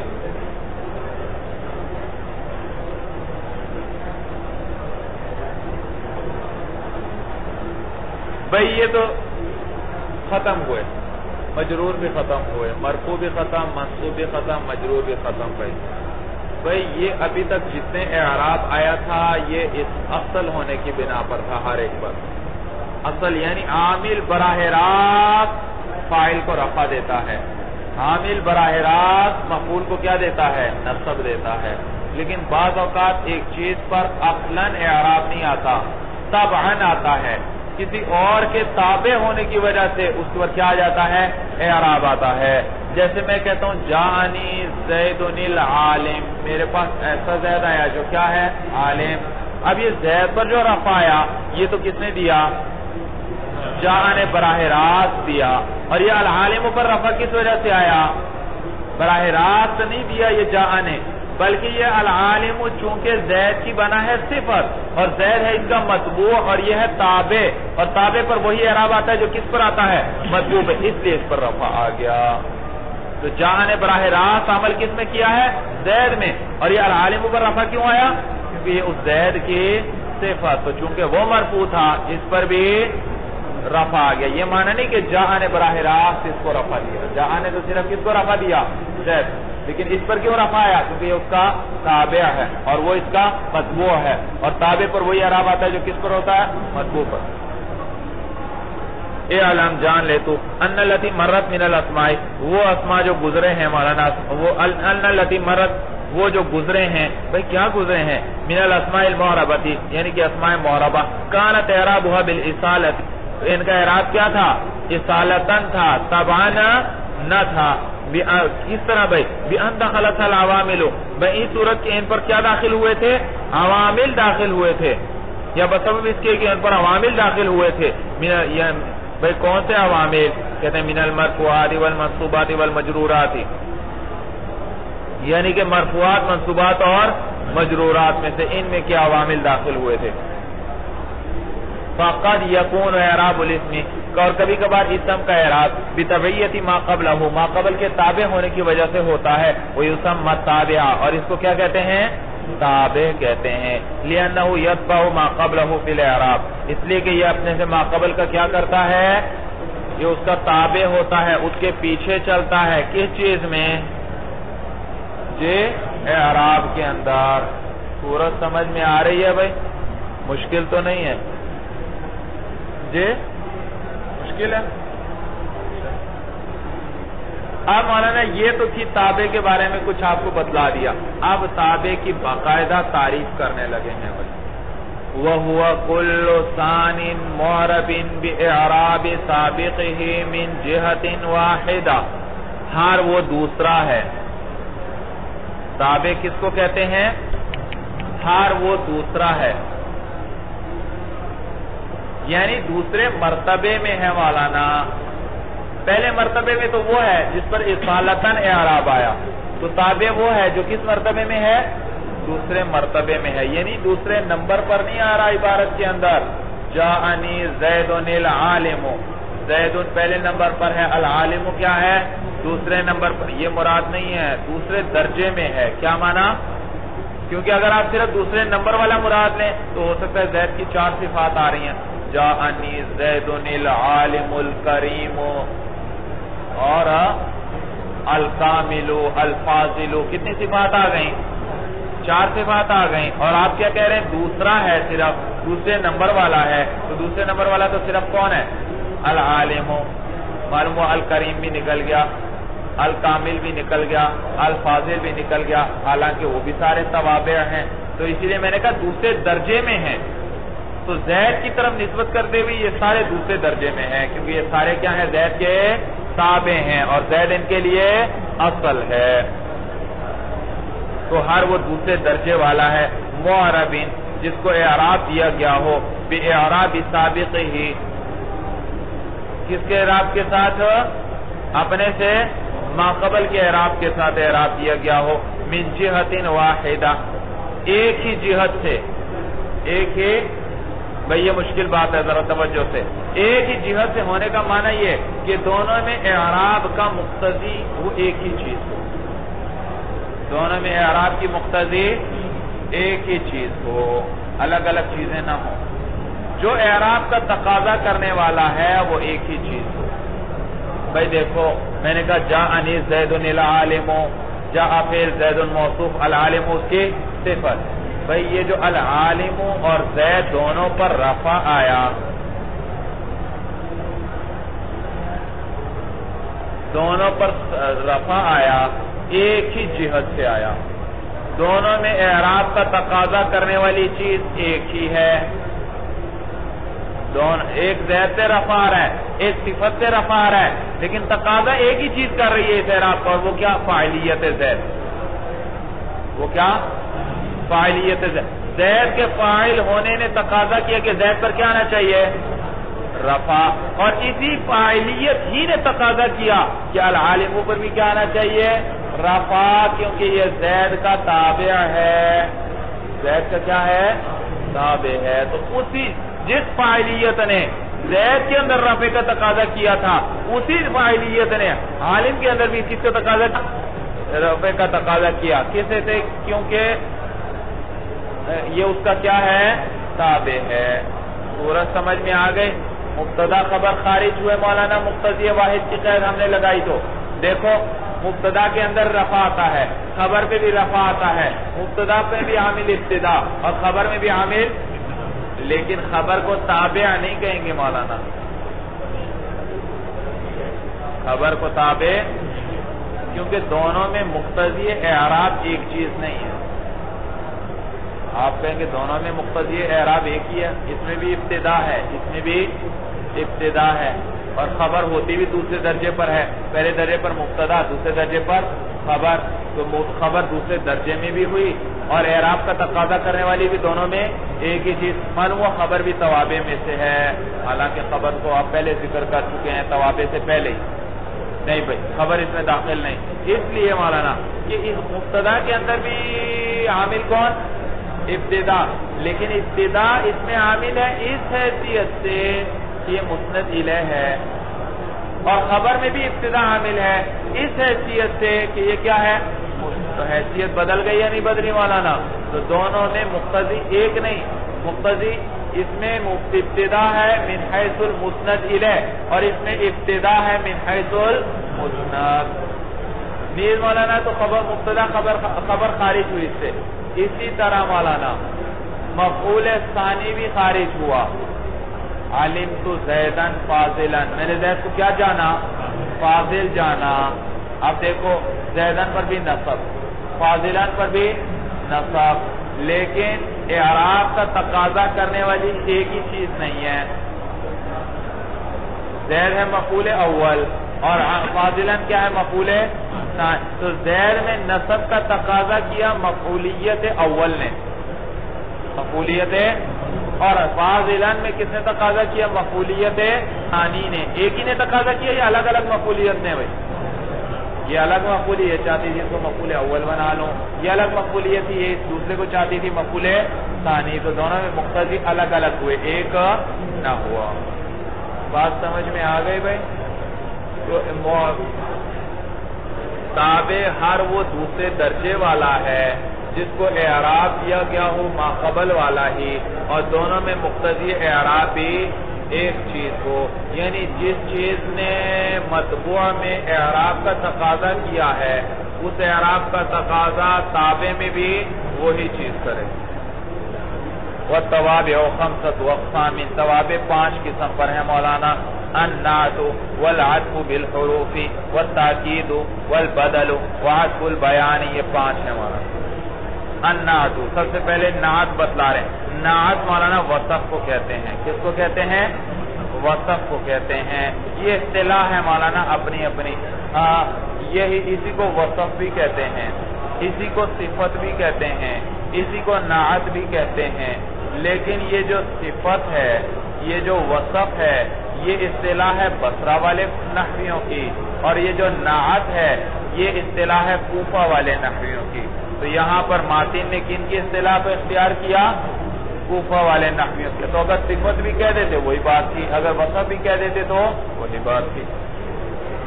تو النعت تابعٌ، وصف وہ تابع ہے، یدل علی معنی، جو کس پہ دلالت کرتا ہے؟ دلالت کرتا ہے ایسے معنی پر فی مطبوعہ، جو کس کے اندر ہو؟ اس کے مطبوع کے اندر ہو۔ دیکھو مولانا، میں نے کہا جانی رجل، جانی زید العالم، آیا میرے پاس ایسا زید جو کون ہے؟ عالم ہے۔ تو ترکیب ذرا کریں، ترکیب کیا کریں گے؟ زید کیا بنے گا؟ فاعل، العالم اس کی کیا بنے گی؟ صفت۔ تو دیکھو صفت ہے العالم، اور یہ صفت کس چیز پہ دلالت کر رہی ہے؟ علم پر۔ کس پر؟ علم۔ اور یہ علم کس کے اندر موجود ہے؟ زید کے اندر موجود ہے۔ تو دیکھو نعت صفت یہ العالم، العالم ایسا تابع ہے جو ایسے معنی پر دلالت کر رہا ہے جو کس کے اندر پایا جا رہا ہے؟ مطبوع کے اندر پایا جا رہا ہے۔ تعریف سمجھ آ رہی ہے؟ صفت ایسا تابع ہے جو ایسے معنی پر دلالت کرتا ہے جو کس کے اندر پایا جائے گا؟ مطبوع کے اندر پایا جائے گا، اور کبھی مطبوع کے متعلق میں پایا جائے گا، مطبوع میں نہیں پایا جائے گا۔ مولانا سمجھ میں آیا؟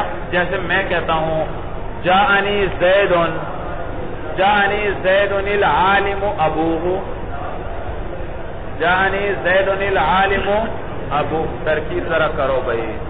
جا فعل، نون بقایا، یا ضمیر منصوب محلا مفعول، آگے زید مرفوع لفظا موصوف، آگے صفت آ رہی ہے العالم، صیغہ اس میں فاعل، یہ کس کو چاہتا ہے؟ فاعل کو۔ آگے ابوہ مضاف مضاف الیہ مل کر عالم کے لیے فاعل، اس میں فاعل اپنے فاعل سے مل کر شبہ جملہ ہو کر صفت، موصوف صفت مل کر فاعل، موصوف صفت مل کر فاعل، فعل اپنے فاعل اور مفعول سے مل کر جملہ فعلیہ ہوا۔ ترکیب سمجھ میں آ رہی ہے بھائی؟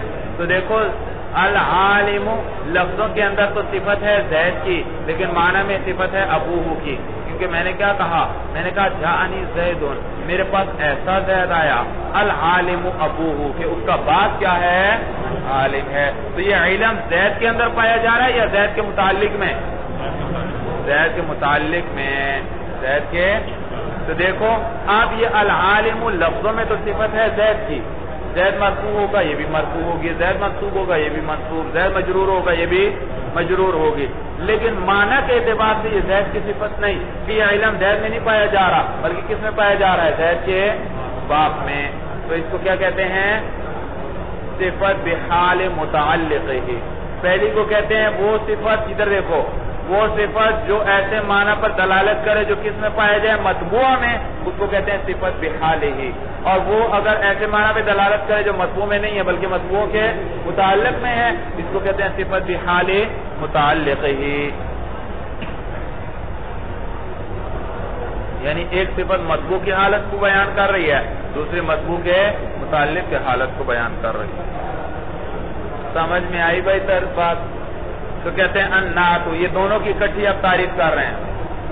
النعت تابع، صفت وہ تابع ہے، یدل علی معنی، جو ایسے معنی پر دلالت کرے، فی مطبوعہ، جو کہاں پایا جائے؟ اس کے مطبوع میں پایا جائے۔ جیسے جاءنی رجل عالم، رجل موصوف ہے، عالم صفت ہے، اور یہ علم کس کے اندر ہے؟ رجل، یہ جو مطبوع ہے، اور عالم تابع ہے۔ اور فی متعلق مطبوعہ، یا وہ معنی کس میں پایا جائے گا؟ مطبوع کے متعلق کے اندر پایا جائے گا۔ جیسے جاءنی رجل عالم ابوہ، ویسمى صفتا ایضا، اور نعت کو صفت بھی کہتے ہیں۔ تو معلوم ہوا صفت کتنی قسم پر ہے مولانا؟ دو قسم، یا تو وہ ایسے معنی پر دلالت کرے گی جو کس میں پایا جائے گا؟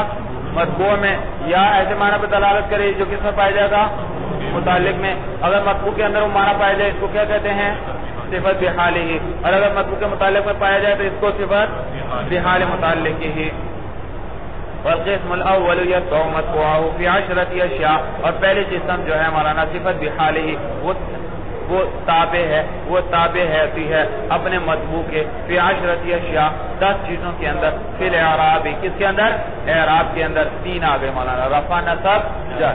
اگر مطبوع مرفوع ہے تو صفت بھی مرفوع، اگر مطبوع منصوب ہے تو صفت بھی منصوب، اگر مطبوع مجرور ہے تو صفت بھی مجرور۔ 3 ہو گئی۔ والتعریف والتنکیر، تعریف و تنکیر کے اندر اگر مطبوع معرفہ ہے تو صفت بھی معرفہ، اگر مطبوع نکرہ ہے تو صفت بھی 5 ہو گئی۔ والافراد والتثنیۃ والجمع، اگر مطبوع مفرد ہے تو صفت بھی مفرد، اگر مطبوع تثنیہ ہے تو صفت بھی تثنیہ، اگر مطبوع جمع ہے تو صفت بھی جمع، 8 ہو گئی۔ والتذکیر والتانیث، اور تذکیر و تانیث میں اگر مطبوع مذکر ہے تو صفت بھی، اگر مطبوع مؤنث ہے تو صفت بھی، تو یہ 10 چیزیں بھائی سمجھ آئے۔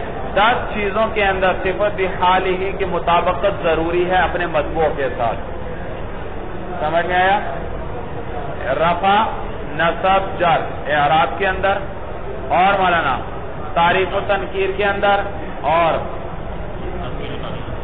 تذکیر و تانیث کے اندر، اور افراد تثنیہ جمع، یعنی کل 4 چیزوں میں سے ایک ایک ضرور لے گی۔ اعراب میں سے رفع نصب جر میں سے ایک آ جائے گا، پہلا مرفوع دوسرا بھی مرفوع۔ اس کے بعد تعریف و تنکیر میں سے ایک آ جائے گا، معرفہ ہے تو معرفہ، نکرہ تو۔ اس کے بعد افراد تثنیہ جمع میں سے بھی ایک آ جائے گا، اور اس کے بعد تذکیر و تانیث میں سے بھی آ جائے گا۔ تو دراصل ان ہر صفت یوں سمجھو آسان لفظوں میں 4 چیزوں میں اپنے مطبوع کے ساتھ اس کی موافقت ضروری ہوگی۔ نحو جاءنی رجل عالم، آیا میرے پاس ایسا آدمی جو عالم ہے۔ بھئی یاد رکھو موصوف صفت کا جب ترجمہ کرو موصوف سے پہلے ایسا کا لفظ لے آؤ، ایسا آدمی عالم جو کیا ہے؟ عالم ہے۔ آیا جاءنی رجل عالم، آیا میرے پاس ایسا آدمی عالم جو عالم ہے۔ جی بتائیے بھائی، اعراب میں سے رجلن پر کیا آیا؟ رفع، تو عالمن پر بھی رفع۔ تعریف تنکیر میں سے رجلن میں کیا ہے؟ نکرہ، تو عالمن بھی۔ افراد تثنیہ جمع میں سے افراد، تو عالمن میں بھی افراد۔ تذکیر و تانیث میں سے تو اور عالمن میں بھی، باقی ساری اسی طرح۔ رجلان عالمان تثنیہ کی مثال ہے، رجال عالمون جمع کی مثال ہے، زید العالم معرفہ کی مثال ہے، وامرأۃ عالمۃ مولانا تانیث کی مثال ہے۔ والقسم الثانی، دوسری قسم کو صفت بحال متعلق ہی، انما یتبع مطبوعہ، یہ تابع ہوتی ہے اپنے مطبوع کے، فی الخمسۃ الاول فقط، پہلی 5 چیزوں میں۔ بھائی کس میں؟ پہلی 5 چیز، وہ پہلی 5 چیزیں کیا ہیں؟ اعراب اور تعریف و تنکیر۔ اگر سمجھ میں خود بتلا رہے ہیں، آن الاعراب و تعریف و تنکیر، اعراب میں اور تعریف و تنکیر کے اندر، اعراب اور صفت بحال متعلق ہی کے اندر مولانا آگے فاعل آتا ہے، کیا آتا ہے؟ جانی زید العالم ابوہ، تو صفت کا آگے کیا آتا ہے؟ فاعل آتا ہے، یاد رکھو۔ تو اب یہ جو ہے اس میں ظاہر کو رفع کس نے دیا؟ صفت نے۔ کس نے دیا؟ اور صفت کس کی طرح ہوتی ہے؟ میں نے بتایا فعل کی طرح۔ اس میں ظاہر جب بھی فاعل آ جائے تو صفت ہمیشہ کیا آئے گی؟ کیا آئے گی؟ واحد۔ سمجھ میں آیا؟ اور نیز اگر یہ فاعل مذکر ہوگا تو صفت بھی کیا ہوگی؟ مذکر، کیونکہ فعل اپنے فاعل کے مطابق ہوتا ہے، مذکر کے لیے مذکر، مؤنث کے لیے تو یہ فاعل آ رہا ہے تو صفت ایک تو مفرد عموماً آئے گی، اور نیز مولانا اور کیا ہوگا؟ تذکیر و تانیث میں بھی اس کے مطابق ہوگی۔ ابوہ مذکر ہے مؤنث ہے؟ مذکر، تو لہذا صفت بھی اس کے لیے کیا آئے گی؟ ما قبل میں مذکر آئے گی۔ اسی لیے مولانا افراد تثنیہ جمع اور تذکیر و تانیث کو ذکر نہیں کیا، ان میں مطابقت نہیں ضروری۔ ہاں اعراب اور تعریف و تنکیر میں دیکھو مثال تو قولی تعالی، جیسے اللہ فرماتا من هذه القرية الظالم اهلها، اس بستی میں سے الظالمی کے ظالم ہیں۔ کون ظالم ہیں؟ اہلها ای اہل القریتی، بستی والے۔ تو دیکھو الظالمی لفظوں کے اندر صفت ہے کس کی؟ قریہ کی، کس کی صفت ہے؟ القریہ کی. لیکن معنی کے اعتبار سے صفت کس کی ہے؟ اہل قریہ کی. سمجھ میں آیا بھائی؟ تو یہ صفت بھی حال متعلق ہی ہوئی.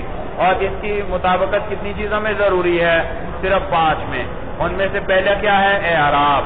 تو هذه القریہ مجرور، تو الظالم بھی. دوسری کس میں مطابقت؟ تعریف اور. تو القریہ معرفہ، تو الظالم بھی. باقی افراد تثنیہ جمع میں بھی مطابقت ضروری نہیں، تذکیر و تانیث میں مطابقت ضروری. جیسے مولانا القریہ تو مؤنث ہے لیکن الظالمی کیا ہے؟ مذکر ہے، کیونکہ اس میں اہل کی فاعل، اہل اس کا فاعل ہے اور اس کا فاعل مذکر ہے. تو الظالمی کو بھی کیا لے کر آئے ہیں؟ مذکر لے کر آئے ہیں. فائدۃ النعت تخصیص المنعوت ان کان نکرتین. بھائی فائدہ کیا ہے صفت کا؟ کہتے ہیں بھائی یہ موصوف، بھائی نکرہ کی صفت آئے تو کیا آ جاتی ہے؟ ہاں تخصیص. نکرہ کی اگر صفت آئے تو اس میں کیا آ جاتی ہے؟ تخصیص آ جاتی ہے.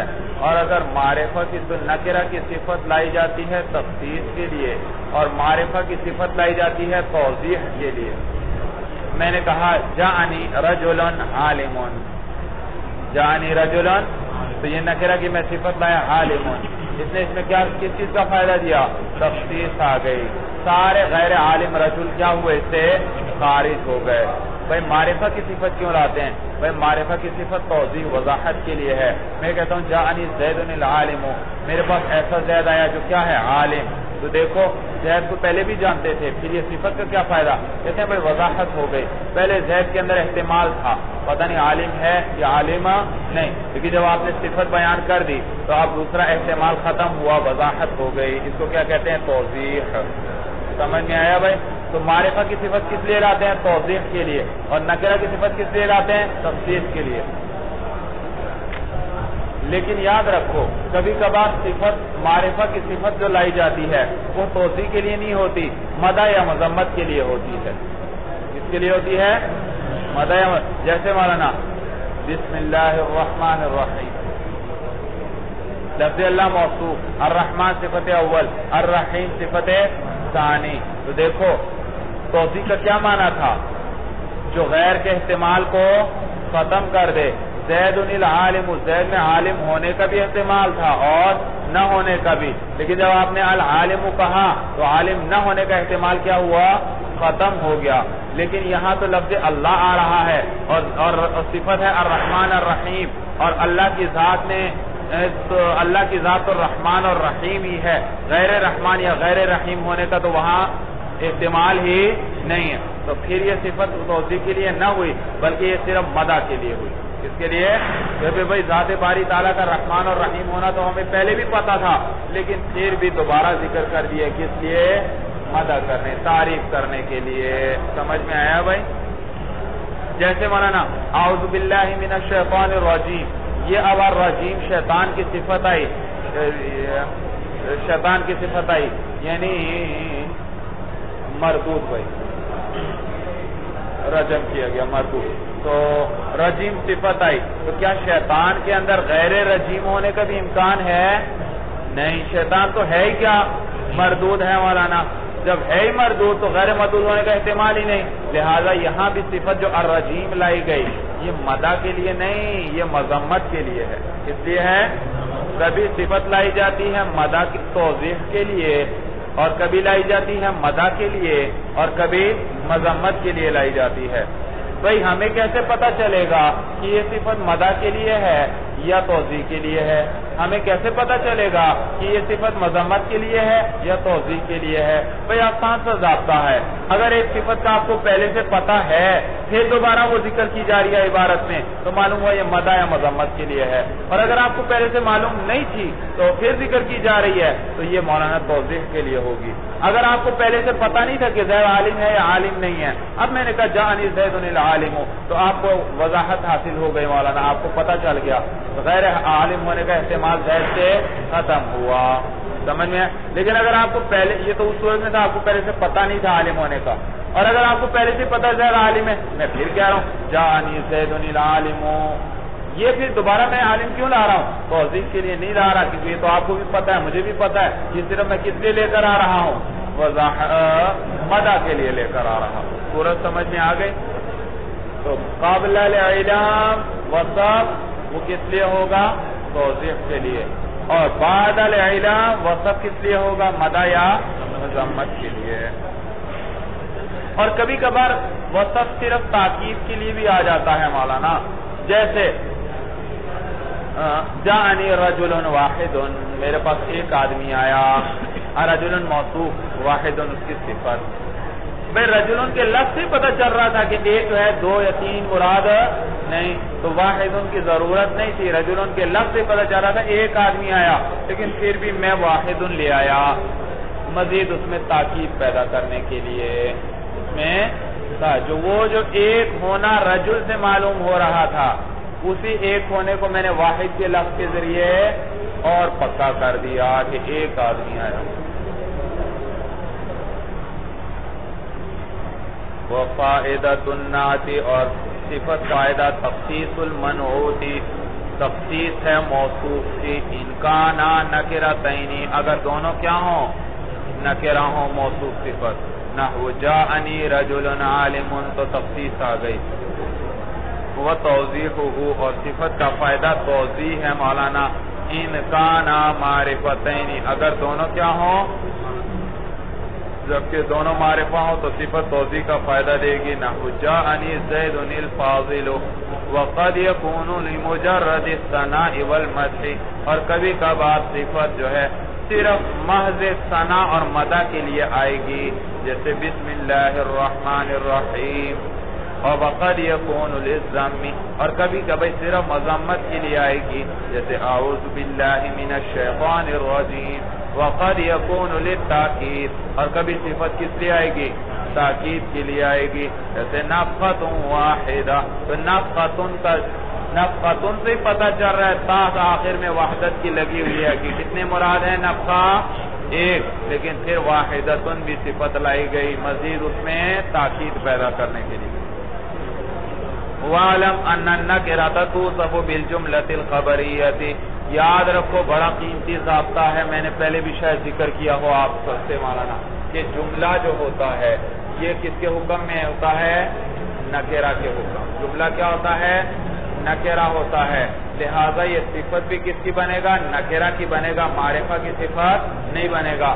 جاءنی رجل ہوا اخوک، میرے پاس ایسا آدمی آیا، ہوا اخوک، جو تمہارا بھائی ہے، تو یہ ہوا اخوک کا مبتدا خبر مل کر یہ جملہ ہو کر یہ صفت ہے کس کے لیے؟ رجل کے لیے۔ سمجھ میں آیا؟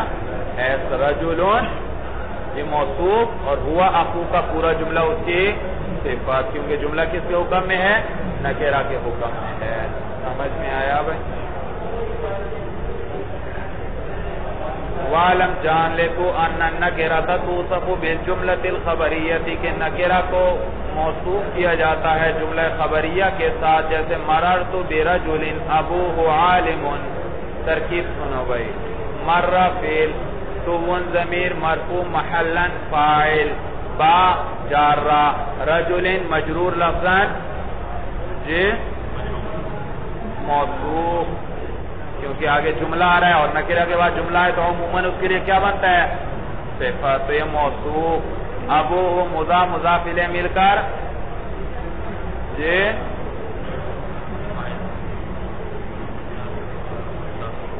ہاں جملہ بنا رہا ہوں نا، جملہ بنانا ہے تو یا تو مبتدا آئے گا یا فعل آئے گا، دو ہی چیزیں ہیں۔ تو ابو مرفوع لفظاً مبتدا، عالم صیغہ اس میں فاعل، ہوا ضمیر اس کے اندر فاعل، تو کس کو راجع؟ جس کی خبر بنا رہے ہیں اس کو ابوہ کو، تو بس ابوہ مبتدا کو راجع، صیغہ اس میں فاعل اپنے فاعل سے مل کر شبہ جملہ ہو کر خبر، مبتدا خبر مل کر جملہ اسمیہ خبریہ ہو کر صفات، کس کے لیے؟ رجل کے لیے۔ تو اور صفت کا اعراب وہی ہوتا ہے جو موصوف کا ہوتا ہے، معلوم ہوا یہ جملہ بھی کیا ہے؟ مجرور ہے، یہ جملہ بھی، تو اعراب کیوں نہیں آیا اس پر؟ کیونکہ یہ کیا ہے؟ مبنی ہے، تو محلاً مجرور ہے، یہ جملہ کیا ہے؟ مجرور. آپ یہ نہ کہیں ابھی ہی کہنا چاہیے تھا, ابھی پر بھی جر آ جائے. نہیں بھائی, صرف ابھی ہی نہیں ہے صفت, پورا جملہ صفت ہے. ابھی وہ تو کیا ہے؟ مبتدا. تو پورا جملہ مل کر اب یہ مجرور ہے محلان. تو موصوف صفت مل کر مجرور, جار مجرور مل کر متعلق ہوئے مررتو فعل سے, فعل اپنے فاعل اور مفعول سے مل کر جملہ فعلیہ ہوا. اور قام ابوہ, جملہ اسمیہ کی مثال تھی, صفت بن رہا تھا. اب یہ یوں ہے مررت برجل قام ابوہ. اچھا ایک اور بات آپ نے دیکھی, ابوہ عالم کو میں نے کیا بنایا؟ جی جملہ, اور جملہ بنا کر کیا بنایا؟ صفت. اور میں نے آپ کو بتایا تھا جملہ مستقل ہوتا ہے, کسی سے جڑنے کا محتاج نہیں. لیکن آپ اس کو کس سے جوڑ رہے ہیں؟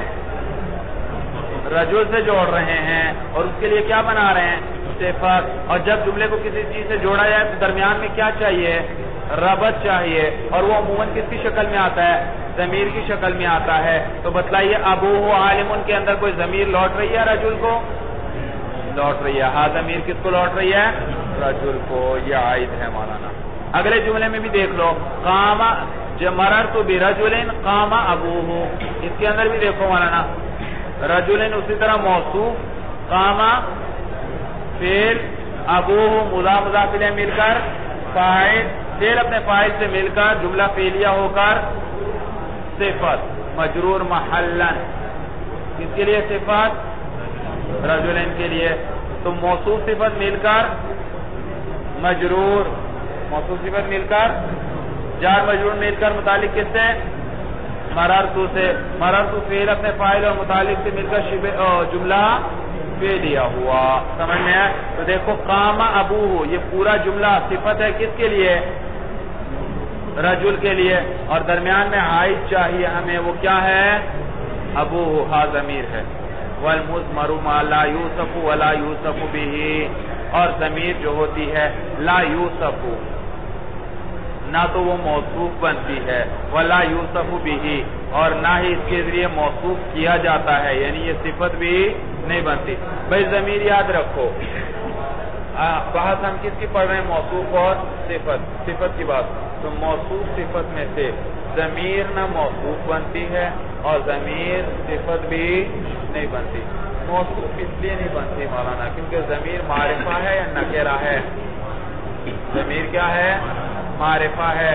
اور معرفہ کے اندر صفت کس لیے آتی ہے؟ توضیح کے لیے.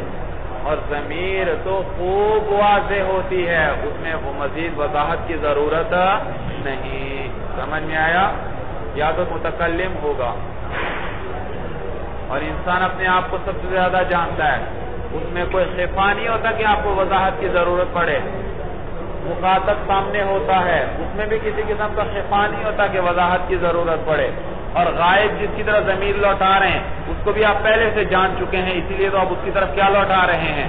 ضمیر لوٹا رہے ہیں. اس میں بھی کوئی کسی قسم کا خفا نہیں ہوتا. تو ضمیر میں کسی قسم کا خفا ہے ہی نہیں کہ توضیح کی ضرورت پڑے. ولا یوصف بھی, اور نیز مولانا یہ صفت بھی نہیں بنتی. صفت کیوں نہیں بنتی؟ اس لیے کہ صفت کے بارے میں ابھی پڑھا. صفت کس کو کہتے ہیں؟ ایسا تابع جو ایسے معنی پر دلالت کرے, جو مطبوع میں پایا جائے یا مطبوع کے متعلق میں پایا جائے. اور ضمیر ایسے معنی پر دلالت نہیں کرتی جو غیر میں پایا جائے, لہذا یہ صفت بھی نہیں بنتی. صورت سمجھ میں آئی؟ کیونکہ ضمیر کیوں نہیں بن سکتی؟ کیونکہ صفت کس کو کہتے ہیں؟ جو وہ تابع جو ایسے معنی پر دلالت کرے جو کس میں پایا جائے؟ مطبوع میں. اور ضمیر ایسے معنی پر دلالت نہیں کرتی جو کس میں؟ غیر میں پایا جائے.